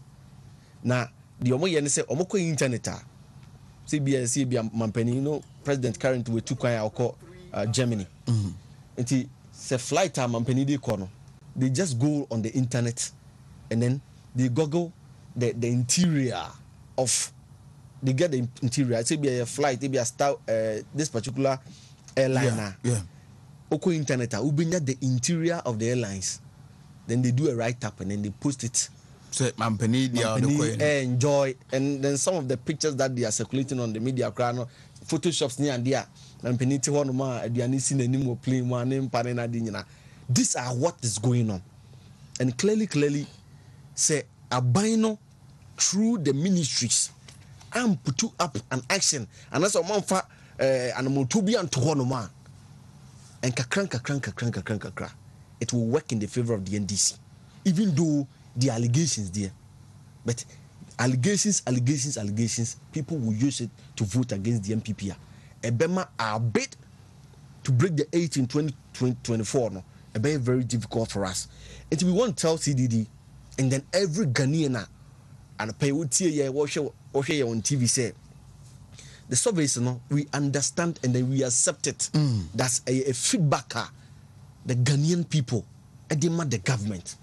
In addition to that, we want to say the allegations are in terms of corruption are leveled against our government. Our government will come out and then react and then speak to those allegations. That convictions are some Ghanaians be about our party and then our government, it will be worked on. And then finally, report you about Tabontin, any bra report you bay.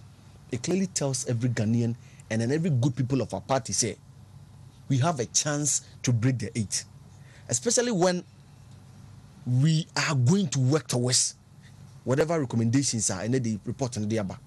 And clearly, over the 5 areas are recommendations on tackle already the government has put in place some mechanisms to address the challenges I war, especially with the 5 sectors now: education, roads, employment, the economy, and then health.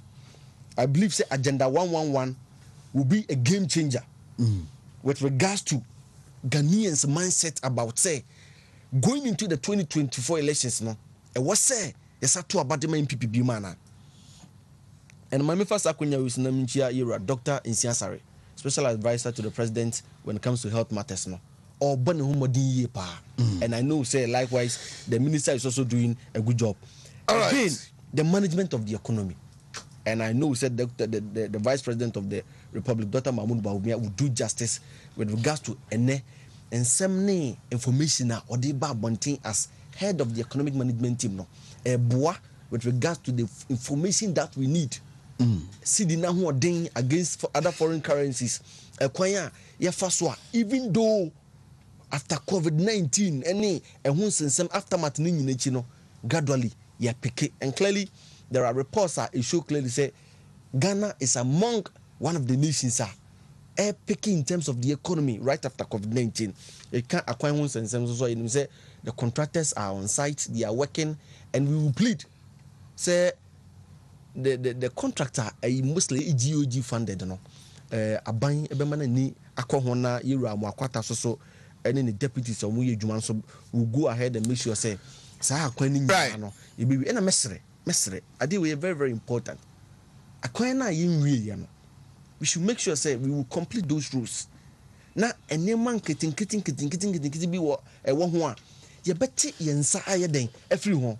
Clearly baby amete aye sokoban. Ohwe ekwan a Kofijo Beye from Ahuju to Tredena. It's a very good work away. But as it stands now, Sokoban Kronin Finfino is still hanging. It dread a part, it created traffic. It dread numera, it created traffic. So I say we are solving a problem to create another problem. Depend befa asphalt no so okudu be a traffic no wana. Ubu se na afide on one kasa esan e complaining. And then finally on education. You best the Minister of Education, the Director General of Education. The curriculum issues is not working in our favor. Whatever that needs to be put in place to make sure say the teachers when your curriculum was some other child, the government of the day should work on it. Meaning say hopefully next week in Kuala ABA school, your best say Ira Aduchum say teachers they are complaining about the curriculum. Meaning say a lot of ideas or a lot of visions for the education sector. But in as much as the visions and then the ideas are there, the complaints of the teachers, the complaints of the head teachers must be addressed. Medasi. All right, Jimmy Wache Ansa, research officer in Shiaso constituency of the NPP, Dr. Smart Sapon, and a pay attorney diem is a research fellow. Oh, Kumasi Technical University. Doc.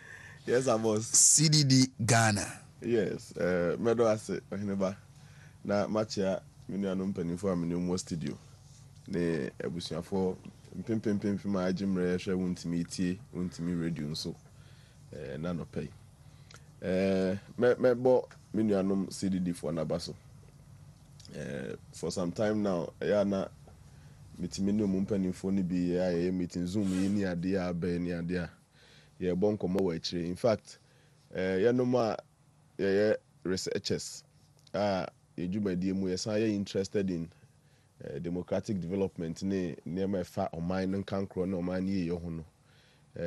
Pani ba ko wo CDD ho ne me bon komo say ankabe anka yen kan ho mum na yenye bigger consortium ma ye be movie national agenda no in a fair, transparent, research-based, science and data-based contribution to national development. Now, mebo mabaso, sa feedback yom dia be. In fact, obiya ni ho no mo a obetimi agye chinye efa nhwehwe mu ampanifo ndi aba no ho.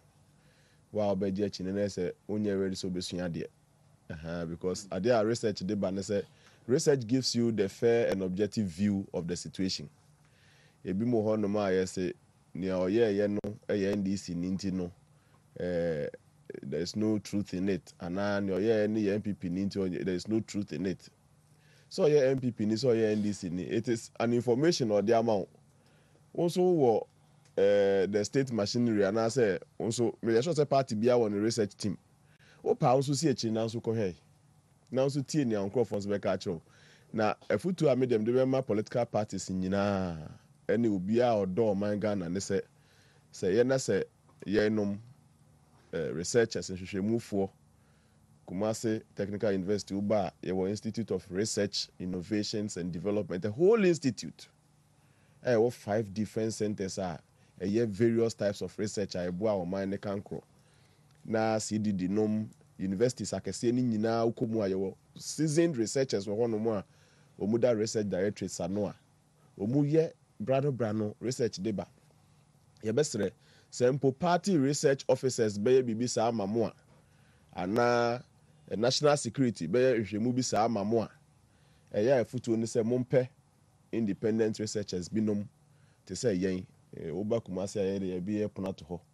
There were 5 various centers including private sector driven research, both formal and informal, including technology transfer, including social science issues, social protection. If I'm home Korea and Muyaji streets so there are solutions, sanitation, environment, and then enough of fun, mama yen tighten mu.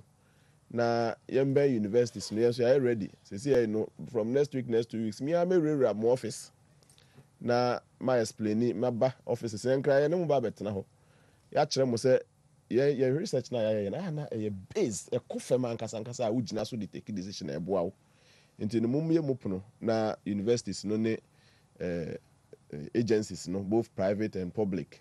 Yen kamom na yen champion man cancro based on data and science ebebo aye enti mabo mabaso say the moya ade say ya ni ehwehwe no yenkoso yenkomo no so egusu di no so ye beto asuna ya for me rather very bigger ade eba the northern sector hanumu a ye wa ha irid and CSSR Kumasi Technical University na ya hwe aye ni nyina aboa no na on one conference ya mo man na hu ni ayeko na aboa ye nyina enti no results na beda ho mesre say aban ya otiso e be fa no very very serious o ye aban so a party so a wo pa aban mu aba onso no ene oni o fefo asem na abedaja ye ka no you learn from it na onso watimi ahye o nema ye na say political party there apart from omu and fan so mad day I think say this senior people they all want to be in power anti momi en fan serious na emu aye nyina.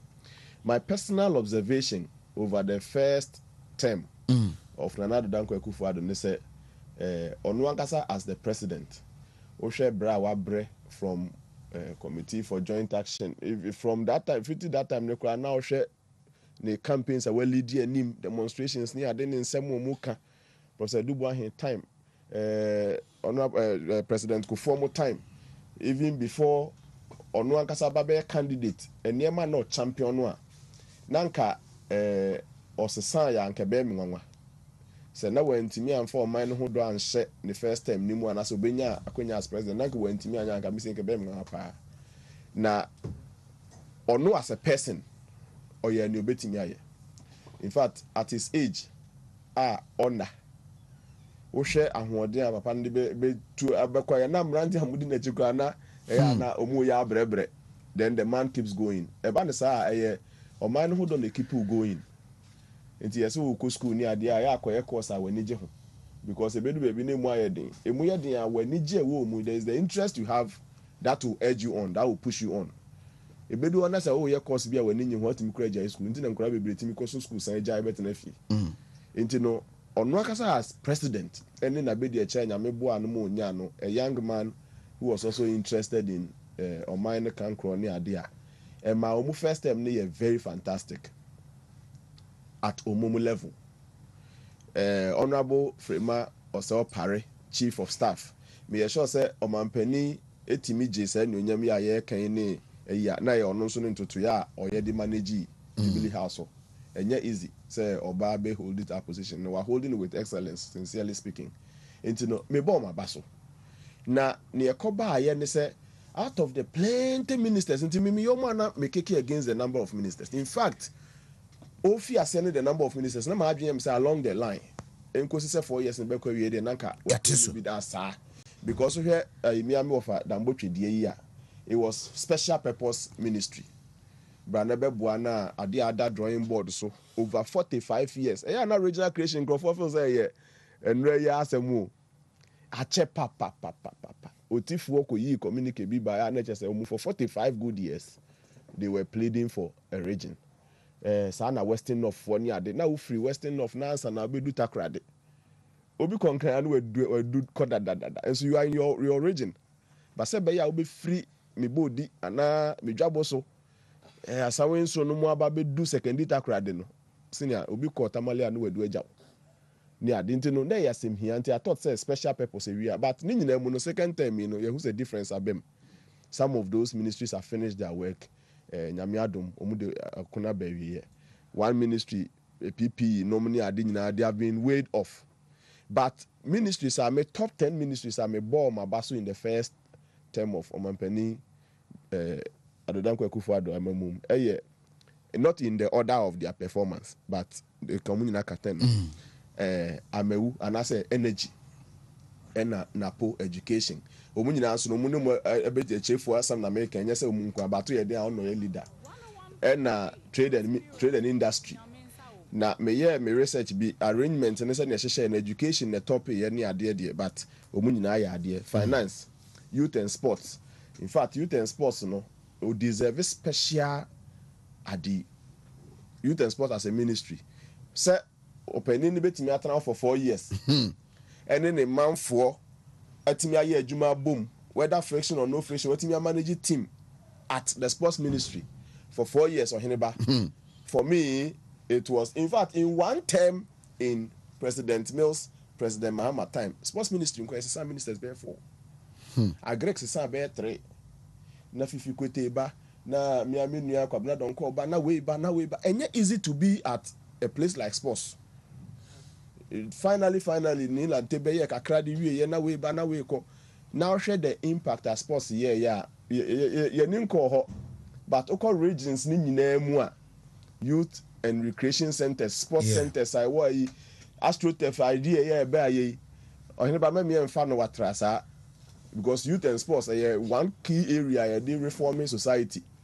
Mia mi krum, near do to say, and nay, ye know AstroTurf under the able leadership of our first term sports ministry, maybe I take special attention. Kwame Esiama may pay special respect to Ono as a minister and team on New Muye Juma.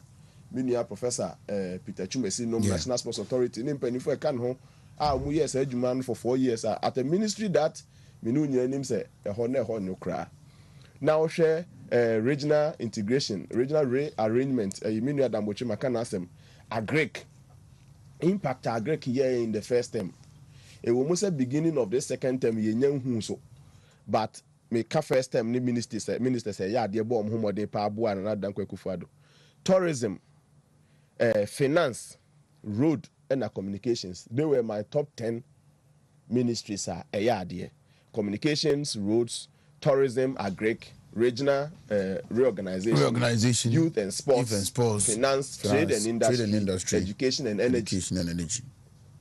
So 10 ministries and media for me, all the due for the first term success. Obi a oneme enya adwebetimi argue. Now I have full details on all this adio now and everything say better for wanting the man first document. Obi a ni ntia me feel say omu make it that in role in the first term adi. Ministers akane nyina no and ministries akane nyina no mumisa mo say what was your key contribution to the success me ka because na menu apani ka say ene no some of the ministers that has been maintained near there no in his view and I say yeah and can yes omuba near there me yes sure say okay on can about energy and I say na put at education and now at energy. Obey na film. But you will be one more. So no can be an person be bobodin. But maybe one list ni be has here for me. Look at a place like environment, science and technology. What I say, a very strategic energy. Our ministry, other countries are and then drive you omu adi. For me, in the last 4 years, me who and just man yeshi, but me who I mean, or they could have done better. That's what I mean. Me what ministries I met me about PP, maybe a day honorable address of Fukoyeno. For me, under the past 4 years, there was nothing new they did to curtail procurement and matters arising. It is in that time na procurement penny timi eye ni ono pe contracts na not che. Ni nya na ebo aba ni triso. Meanwhile, it was for some reason my minister I can mention some of them, but I think and we are not attacking personalities. Yeah. I think as compared to Omuniano ministers, be a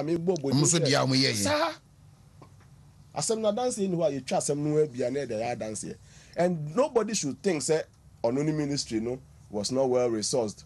And your resource ministry it is a true argument, but then argument NCC for the Biomukan anyway. FM new media houses say we then NCC for more and then we say community band a radio station now won't even go any baby do now to say any megaphone cover daba ABAO NCC and Ghana Medical Association ya form team boa mo then and say subanya ase practice citizenship or man who don't know what is their role okay because say bia oni obi wo India is not doesn't have interest in what anybody is doing. The money you this is a new beginning. First term no, second term no, 1 year crank. In fact, first term they are best ko. Emma Ghana for to aba assignment another than Akufo-Addo another term. It tells Ghana for do any saw near year first term. So we can team media in my view first top 10 ministries. So can who say won't who you have been given another chance. And yes, sir. Yeah. You say mihuyanka. Yeah, ya wo mihuyanka no one say na you too late. This time mihuyanka we nye late. Because Ghana for mihuyanka no you say okay fine. Your strengths were more than your weaknesses into to aso. Any de to aso na ma. Wo ye minister na wo baby I ho in my view man perform no when your second term. What new thing do you want to bring on board? Ghana police me sure say and so we have seen the leadership trying to do something. Social welfare, then the excuses like do you have the me say Jubilee has crano omu be won nema I'm not sure some do omanya bibia we as kra crano on there or why but you see kakra wo no Bible say so the adwuma ye ma bi kra ka ho. This is not time for excuses. Let's see you working. Deputy Minister and Trese Minister or you are not only functional in the absence of your minister, even in the presence of your minister, you should have work to do. And no mama and I'm the officer that is not innovative leadership. That is not innovative creativity. When you're smart, you are not smart. This is a new beginning. Ghana forward they say they be na CD before neka unemployment serious issue Ghana ha. Emma kumasi tenka say na wa wuni ma mbebo aye no. You take a serious stand on that. You see a pursue for the next 5 years. You bestre Minister for Employment and Labor Relations. Mia minua me offer penini ya me offer na deputy ni ya minua. Bafo ya me offer na Rekubrobe minua mestre your area no ye one key thing na Ghana for say omuhia let's see you aban no betimi ya na there with this youth ade na me so mechia lawyer Justin Kodua me so na wo chia no the area na very strategic for this issue of unemployment one Pius me mate Pius ono so no National Youth Authority key NAPCO secretariat then all the areas are creating jobs in na say youth related no unyina amonka mhomom. Then we can see the impact you are making. I'm saying, see, I stop. Nipi, any dear waha, and YE, any dear waha, National U, any dear waha. I think that it's time we put together because they have common target. Yes. And you know, me consultants be my Ghana government some time ago. Now a common target mechanism. And now you will be a so your child labor, will be a so your child right then, will be a so now let's come together. Let's put it together. Your friend common target mechanism. I think some time ago, 2009 or something like that. Let's have these things go on again in this, or be interested in youth employment, then let's have a common target mechanism. Near champion the growth of Ghana, regional wise. Regional imbalances and so a problem. Na bibia ko ya akra. Why for minister manya launch mu job center no a. I'm say job fair no na catch me nua lawyer. This job fair no ebeba na I think say when am launch no. Yeah, September 9th to 10th. Remember when invite me ko catch me senior lawyer say me remember ho. Me na na ya adwuma na afia na me invitation mai. Say your friend JFK. Sir, 4. Once you be air flyer, we can watch them later. Into no, Mestre, we need to progress as a country. Maybe a fresh beginning way, and yes, you're taking it for granted. Ghana for the Murray Beshe Umua. Remember, I ain't taking it for granted. Every minister counts. Or MMDC didn't ya bay. Men, yes, a KMA for Wiska. Na as a crema upon the Yesikesha. Would ye kakrana wo no? Let's see what you are doing with it. Sometimes, and rather may come baby say, unim, the size of your problem, and managing it is not a big deal. Because, so we see now we'll say, dear Hena, a bit me are resolving this year. Let the society know so, Missika can you one city. My problems in soon you be 100 Ghana. And so once the bit me I went to me day, if you are a bebaha, you sky a way, relate well with your people. Ebi okra na nyesika ebi okra no a wo as leader no fi ase a ubenya nkrofo kra mo maso mu e dia before you say jack na problem no na solve it. Ministers are moteti office I beg to differ mompe dey bia eno de infant na office obi a oba hoho obi oba ho bia should know say ukwada ne yawada de minister Cofield. You don't have to be available in the office all the time. Why differ they be a minister think what's going on? Ye who say ukwada ne yawada de your field day. Okwa mayors ni na ekoma mo MMDC is ni na ekoma mo mu constituencies neso mo districts neso ma ye hu say ukwada bia no de call basic problems that you can resolve bridge biebu we bia you say and let's be proactive. Let us not wait to be reported to say as MBSC who grounds ni him say ukwada bia or call rounds then your mouth is okra me hwe they will meet you on the field, share the problems with you impenifo be na ukruma betimi aboya me ayesa bridge way. Of course, ministers in Yinaka, regional ministers in Yinaka. Can you imagine 47 districts or constituencies in Ashanti region? We should have the minister go around, Greater Accra for Muntie. And I think, sir, Honorable Simon Osemensa Bibia and Kebebwaye Pa and I am fair drink or launching project be last week. Yeah, green sanitation issue be near. And them say, why not just every quarter biano? Obama progress of near roads, hospitals, then the air cost Ashanti region. And no crab say 3 months near Yaswan. Will be free up, will be our debut, our boja. Yeah, if I report, bra, because you say every name, me call me PhD or him. Nay at it, in fact, nay at it or him. Name no, because Ukwada ye report. Report near my name is supervisor and choir barber shames a correction in my ne fear damakushia panel every week. Every week. Oh, now we are messing the pure statistics into programming. Now may perform like a bit media prediction. A minimum error. Into your shisha computer, over me kwame office have your PhD South Korea a computer saying a better train is him say me inquire into programming you have now should do her. To the beer, Ujo, how be called by a error. Now, you know, Shegu, Ukwada Zoba. Hey, Ukwada never dead day. Hey, what one year boy rough? So, do you have results? Into no, Mestre, quarterly way no. A be put on one as the regional minister on his toes. A be put to be how you want to say whether hospitals, whether roads, whether then they be say, hey, Massa, Busumi with my head. Aso ni amekache na last month and one and no baby sam amesa kache na obiabe so only serious until the contractor will work hard, the regional minister will be on them, then and every quarter me say follow the things that will be reported. Now who say we are not repeating the same thing we repeated last year. Now we are having progress. I think cheba ube when you better now afiaso na onye and so I think that is good.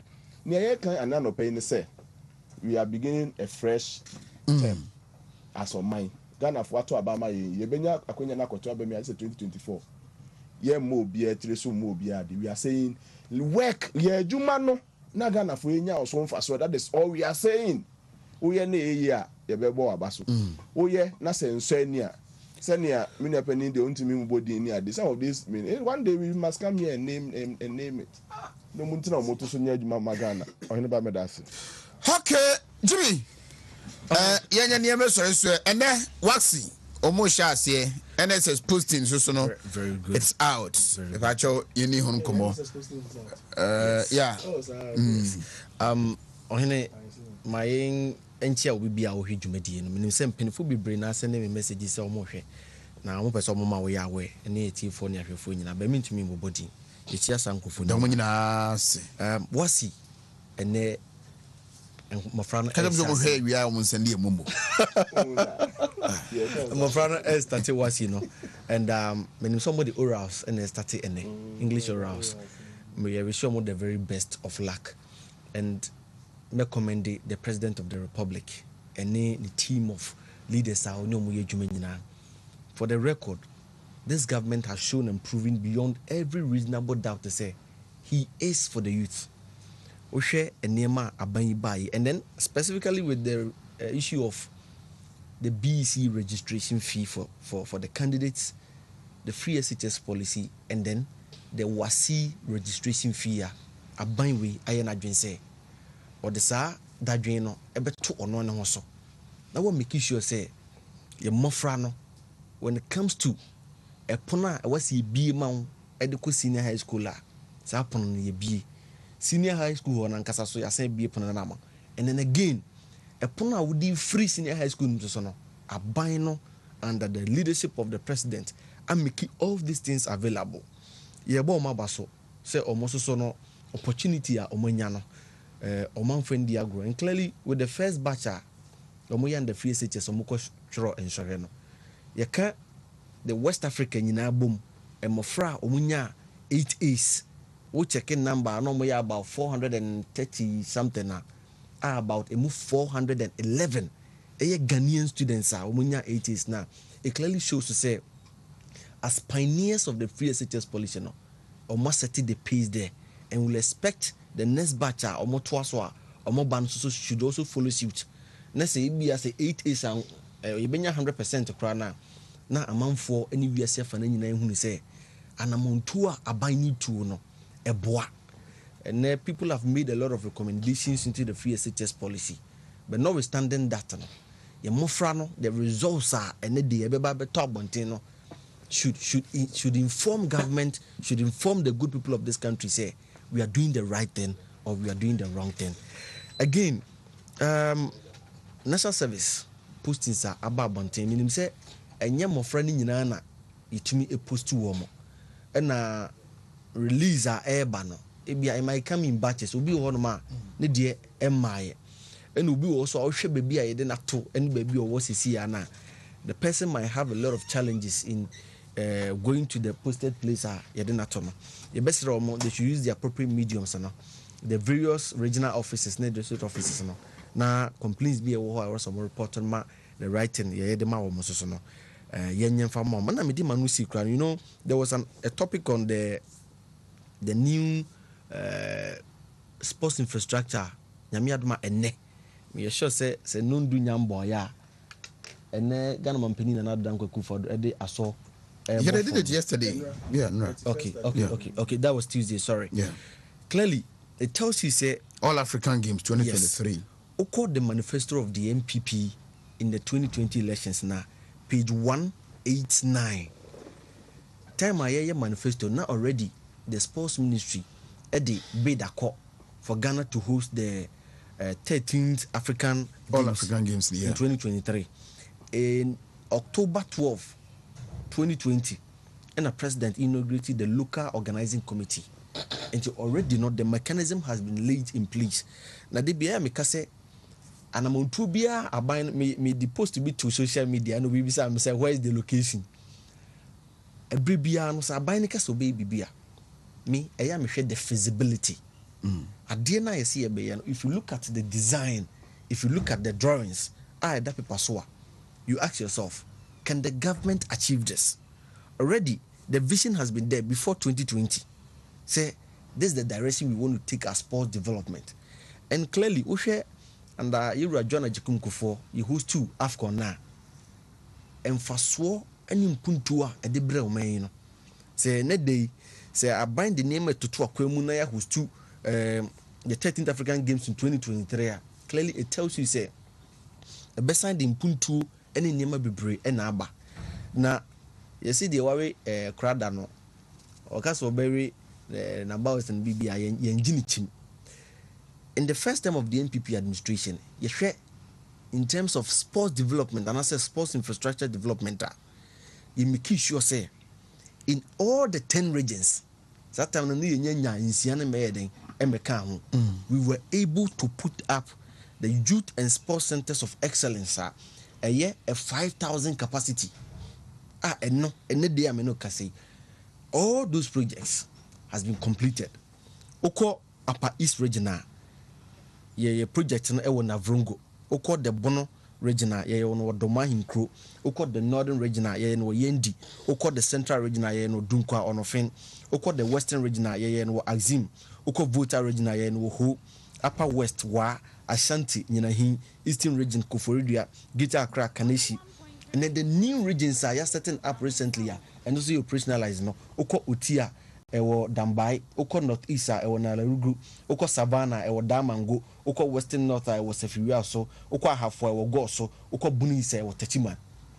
And then the artificial pitches no crowd, Mimpese, Mekan Wasem, Oko Obai Kumasi near Mountains, Asqua, Ebi Oho, Mensia, Ebi Oho, Bantama, Ebi Oho, Atwa Petit Baby. So clearly, the agenda of the government when it comes to sports infrastructure, now, saying na era smart airbo, the former Minister of Sports Abasono, they did a very good job.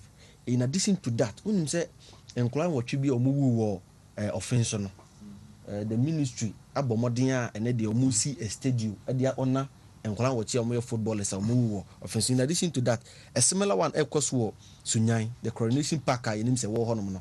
Abain and into to Akuma, uplifts all this. In addition to that, yes, Ghana football in a 2020 manifesto say Yaba stadiums are a year existent. The Accra, Kumasi, Cape Coast stadiums in Nano. Yabeko Monia CC. Just this week, yeah, and I'm who say the Director General for National Youth and Sports, National Sports Authority, or updating status or acquiring Mafaswa, the Cape Coast stadiums and also renovations. So clearly, the government is on course. The youth and then the people to take advantage of some opportunity by in 2023. Or more hotels, or more food vendors, restaurants near Dinina. One of the means are about Yedeba boost to the economy. Say, yes, if an engineer, you be brimino, this year, my gun. That's it. Oh, Medasena. Some day wadaro ma starting na mekan kwala na this year no asem nti nieme pese mebusa eye maami bi a friend Jifa Ativo sa woman no ye minister e wo NDC abem maami ne koto buses nko 116 or the Koma company a friend Smarty Productions. Smart is say home the almost charge a bus and or blended back or 1,600 Ghana cedis. Jifa Ativo say on also the Bakubia Utia 31,000 Ghana cedis. Bepacho and no penami full of videos so said. Jifa Ativo Eko Jinani Kurumuko car said we Okano 23rd January 2016. This is what Jifa Ativo told the people in the Volta region. If you don't vote for NDC, I'll be jailed if MPP comes to power. Komra ena nyamiada Roma, oman tuama NDC, and omutuma MPP. Mi busa se Jifa Ativo, edie na ya yeno. Mi pese mi hu ni esi wasa woman hu. If you say, send yema webi, ena ebiti ya ne ha womono. Se mami wei, etimi ye hu se, wadi boni na boni na wadi no bonina wadie no enam so ama mama nto ma MPP efisɛ ɔba akɔda fiase as you speak now kwamna ɔde ayɛ na hwehwɛ mu kwakyiri sɛ wowɔ bi a wonim a wate a tena wapakyɛ hɔ a waka kyerɛ me kwamna mewɔ story bi a mepɛ sɛ no so ɛyɛ asɛmbusa nko a ɔse forensic lab examination identify voice on leak tape as Ofosuampofo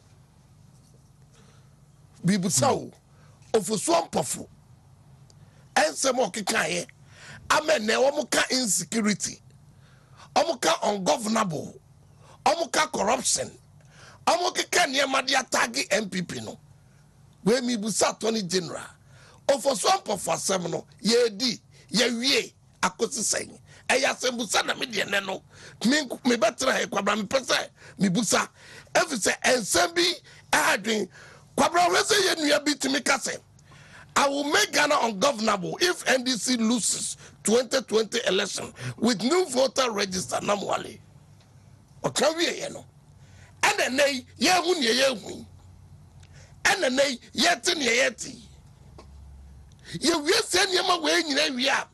Wo manya tumi e ka kire gabi o kire da ko se. So woni foreign passport a ye no ready. Na ye de ye ba.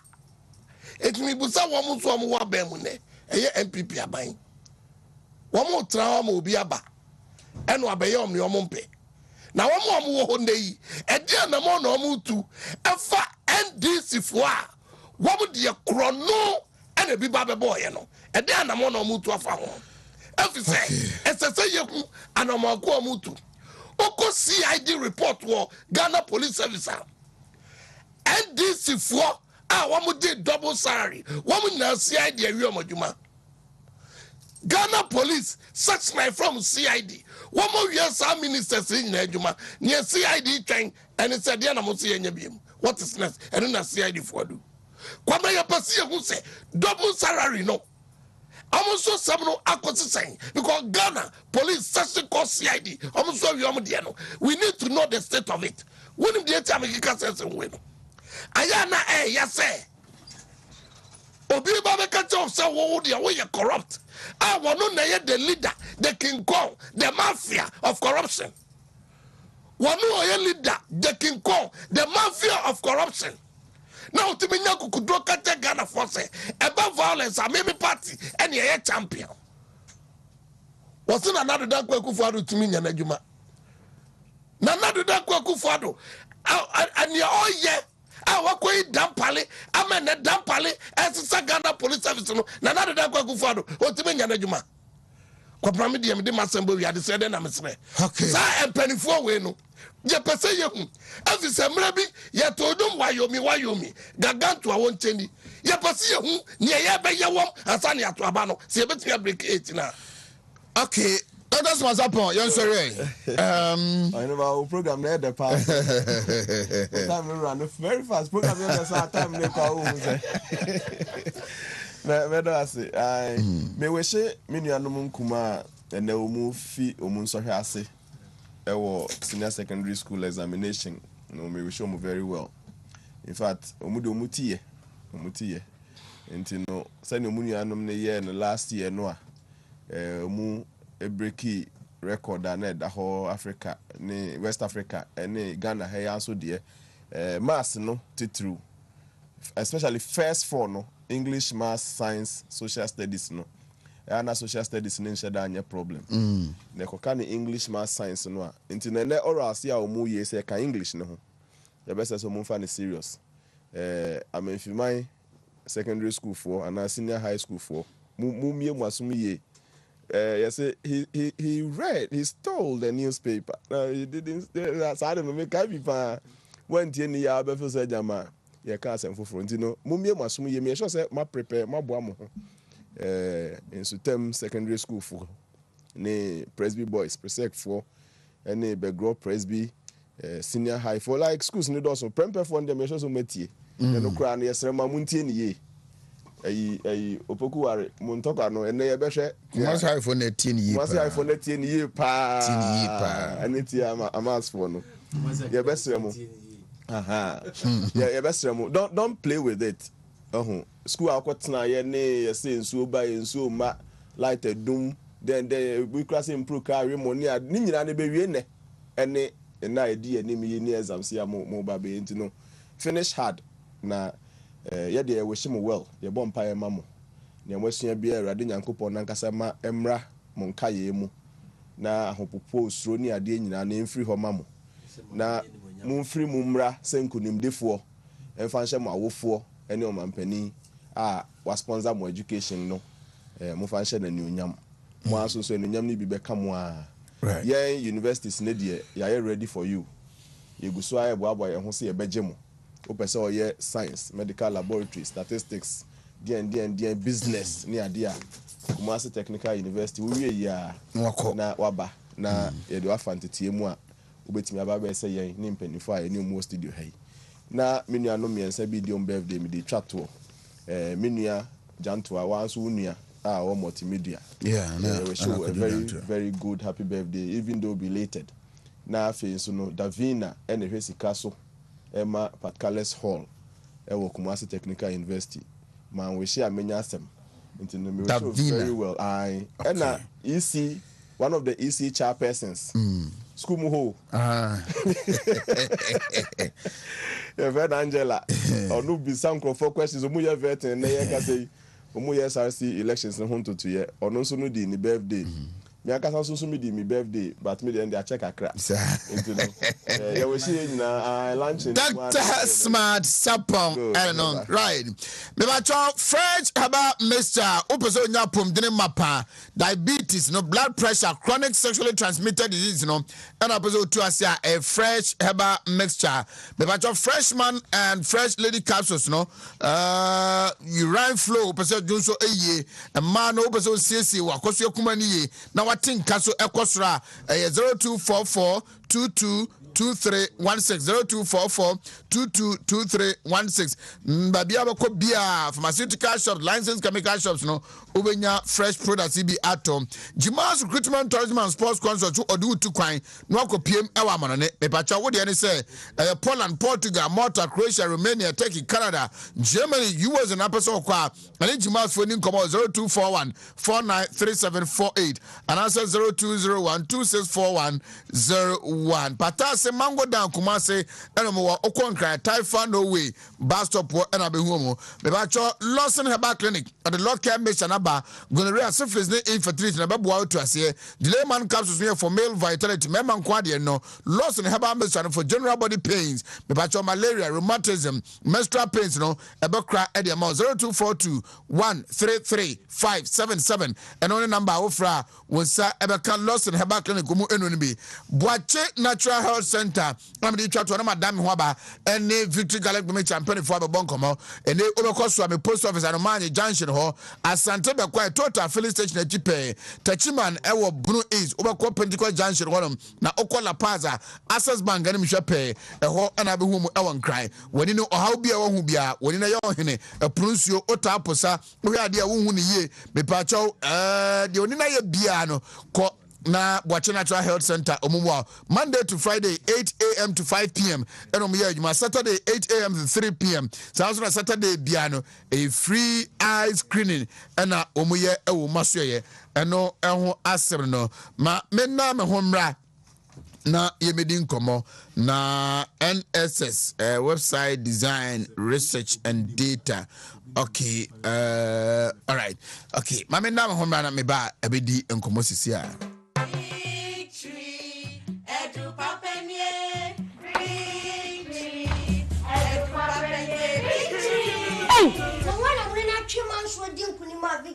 Victory, sir. So you're real nuts now, your swat shit. You know, Victory Garlic Mixture, no? You're thing. Hey, and your Victory Garlic Mixture. Let me join the celebration.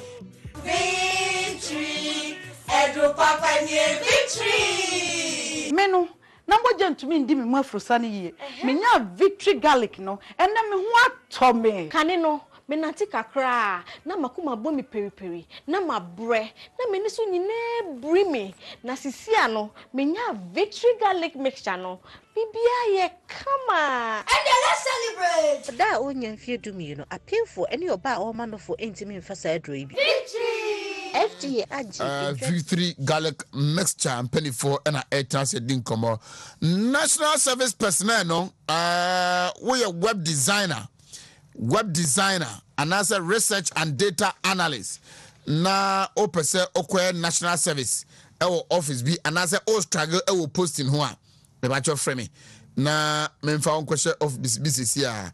We a web designer and as a research and data analyst. Me pa web designer ne baako, research and data analyst ne so baako. Okay, me ba chow abani yimachi. Me jo so opening kese. Victory garlic mixture. Yeah. Liti you pay. Ma menchia ona menchia watifu nyina so. Ene ukwe de victory ya na yebeka ho asem wo ye bra ye dream. Na mesreti fo se ubi amfana so mfam britie bi na ne wo mu ne se victory no a ye de abadwa so no e boa nkrofo pa wo ye oba wo ye beemo wo ye akwala wo ye panyino obi obanum bibia no edi ho adanse ma ye mfam firi ni se mfa ye nipadua no ho ye nipadua no wo akwa bebre na wo mu a yetimi ti se nipadua ne ye kasa nipa dudo na ho a ne abu ye ne aguso if so but now inside titi onai na ye titi oda ena bia okon wotena ka mu kura na mfa uti ento kakra obesore na ase de ewiase nyina asoa utimu aye dudududududu obi ho a ne nan na ye titi no odi tia fom a ase sebe watia kakafunu so anase ye de enadoa awowo ne na ase obi ho so kura ni nipadua ne duru ba bia obon se baby epuse che ibi okura ho ni timi ya ne yama ne somudwe na ejai mesrawo se de da bia me kan ya na nkrofo kasa yare eba da kro ne kono ye kakra me menye sa asem ne ntumu yare ansa na beba no nipadua ne bo kokwa ahodo bebre wo ho a bi kura no wani su ye wani su chinu wona nti kakra bia no abre no akoma bo peri wa ntu ho anamon na ubenya stroke yesi stroke ne ba dakro da bi amadakro eye kokobo a unipadua ne bo wa na asem kita udi oni udi ya wa ntu ho anamo no eno na akofa oha wete sa abrɛ eni nti se wo teme nka adura ebetimi aboa wa ma wuntin no mu abiebie na ye adwuma kama no eye victory garlic mixture tie ni ye victory garlic mixture victory no enye adura ye disi jaso ye noa ye mfagya nka to da bia obi si o garlic de me de metade ye aduane pa e na meka ne se garlic se wudi ne se aduane amfaso obi ani so nemum se wonnom ne se aduro a e na obenya ho mfaso de meka ne kire se garlic obi wo ho ye aduane a na watwi garlic agum na watwi garlic agum wo ye ne sa mfaso obi ani so se garlic no ye wonuoma bi wo mu de broni be ka ne se properties bi wo mu a eno ene sa yare no se wo de ka japanya adwuma biom eno ne se jene wo a wo ye adwuma wo ejade bia de meken se wo twetwa jene a to da bi etimi kɔ wani ama wani no wote enye yebo no yakasa o fa jene ni bi hye wanum na wo kasa ana se wo twetwa wontene ya saa de ne kɔ wani no ho asɛm ne ye ka no wo ba hu se garlic ne wo mu pa eno kura de ano ɔden kyɛn jene no nanso wo de ka aduane ana se wo de fra aduane pa wutwi na de agu nkwam na de steam na mhomenua eti said the oyefunu ya na de plaster atar so onya hwe wo beti se garlic ne pampan wom na mum adwuma esese ye ma wono de na afiri mu kra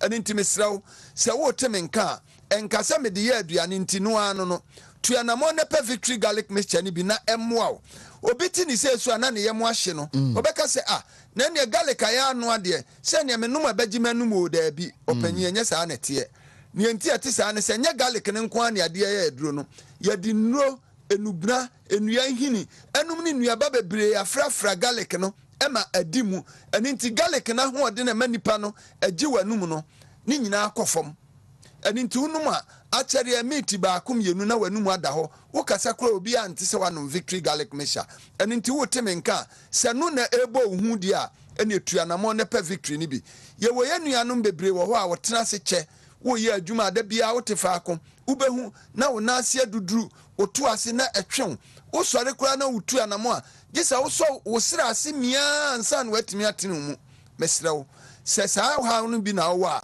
aduru ebetimi abiebie wuntina ma ye victory garlic mixture obi wo ho to kete so a wontimi nana ne honam ye ne ya wada chere kura don hwere ba akom yenu na nani ate obepra wontimi na biom a me kanfo victory garlic mixture ma se wonum a ebeyi saa haw ne nyinaa afiri ho ama ho ato obi wo ho a wasori anopa sei no se wanso ne mpam ana wanso so dan mu a ubo na nani su na echine no wahunu saa no ma nyina ye ka ho asem yi mesrɛ wa anya asode na tu na mo pa victory ni bi na wonya victory no no a saa wo ha nketenkete atete saa wani subirie obi wo nam a na wono a wo hu sɛ wo kɔ afa obi a hunu nka no ho na ɔka so a obi a ente ase odɔfo me kanfo victory garlic mixture ma sɛ wonom a emoja na ntimi nkɔ ni padua no mu ye enu nti wuntiri no mu asisi asi wanya moja broso no victory ni bebiebie ntiri no ma bibia akoso ye kama ada na wuntua na mompa victory ni binom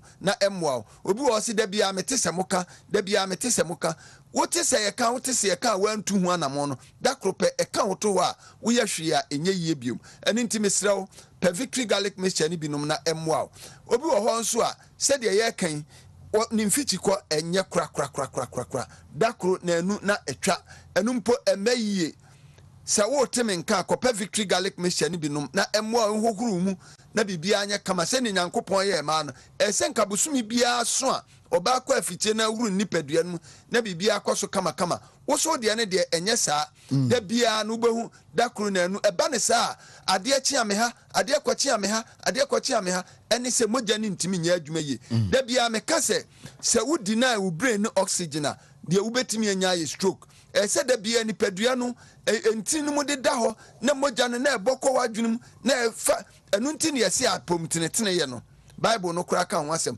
se wo tenetene wapom a ubon se moja no enam hu nyina na ekowutirim na enam baabia nanso entini no mu asisi enti wo tenetene wapom kura no a apom tenetene no enya wo de efisa wo ye kakra bia no wani aha entini no mu asisi mesrew me kanfo victory garlic mixture ma nom na emwa ye nuanom a ye bank adwuma motena fa akoche ye maame no ma moti dwom se ye kejetia baabi a wuti bia store ne ade nyina no wotena se anopa wodi ya ne se koto we breme no wadi koto we breme no wadi anwumre wo besore no na ukofie efie no mpo wotika mu akwa akosifie enu nti ade na ompa victory ni binom wonom a esiwu nchen na wonom ne kakra no kwasem a wo mu ne se victory ni yemfa preservative mum enu nti se wonom na opese wodi ye wunsuo da bia ubetimi aye ne saa afa ye maame no mu a yenyinyina kwa animu aye friend menopause acheche wo nom no eduru ba bia na wo masem aye mobo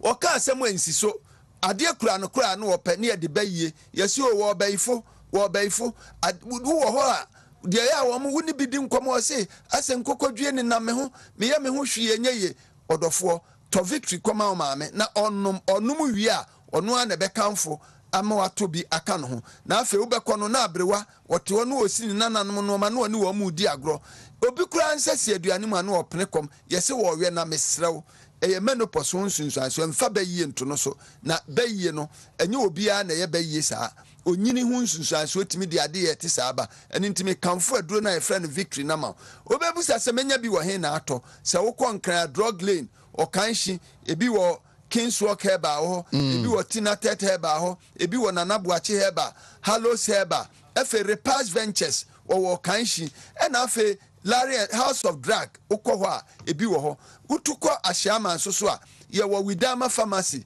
Ekus Pharmacy ena afe Larry and Larry ono so Ashiama careful no ho Presby Junction ho ukọ a ebi wo ho efe wo ma wa Samankese monko Razak Drugstore mokọ ho a ebi do ho a ubenya biato efe wo ma Akufo-Addo anso monko Amicus Pharmacy wo victory garlic mixture ni bebre ukọ ho na ope biato a enye nakra efe wo ma wo so menya anso nko na Giza Pharmacy tamalefo monko PK Gombela owobi wo ho ubenya biato bia Baseline Pharmacy bia wunim bia Nisi Pharmacy bia wunim bia any shops awudo bia bia ton bibiduro ni abrofuduro nyina victory garlic mixture ni bi wo so opese edi nkomo am na manini 020 129 3280 3280 020 129 3280 and I said 024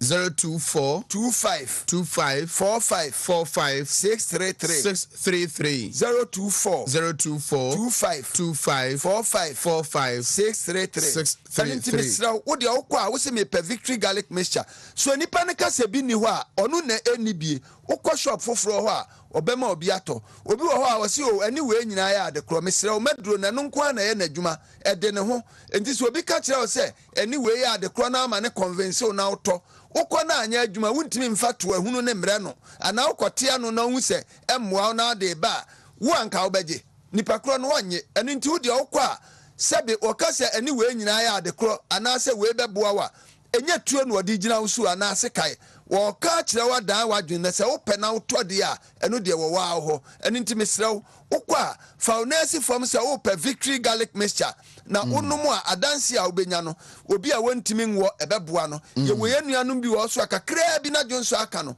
kakra bi na jonso aka no uwie susu a sesia na jonso saado sesia na jonso saado eni nti mesrew tuanamo ne kope victory garlic mixture kumasi ha de enye na Dani Heba will be Misty Heba will be Colinac will be Apidank will be Freddie Mens will be K&J Heba will be enemy I be have me woman yina ton victory garlic mixture intimidate for yinas ye bese shia da sene yenso yeda wasinyame aduma Saturday ewo Patase Palmer Junction honom se night Anthony K Ofori Agent Marinoni ase the ye nyame aduma Saturday na ye beba so ewo Patase Palmer Junction honoma in fie ho anopa no na afi nyame aduma enwumre no yakọ Patase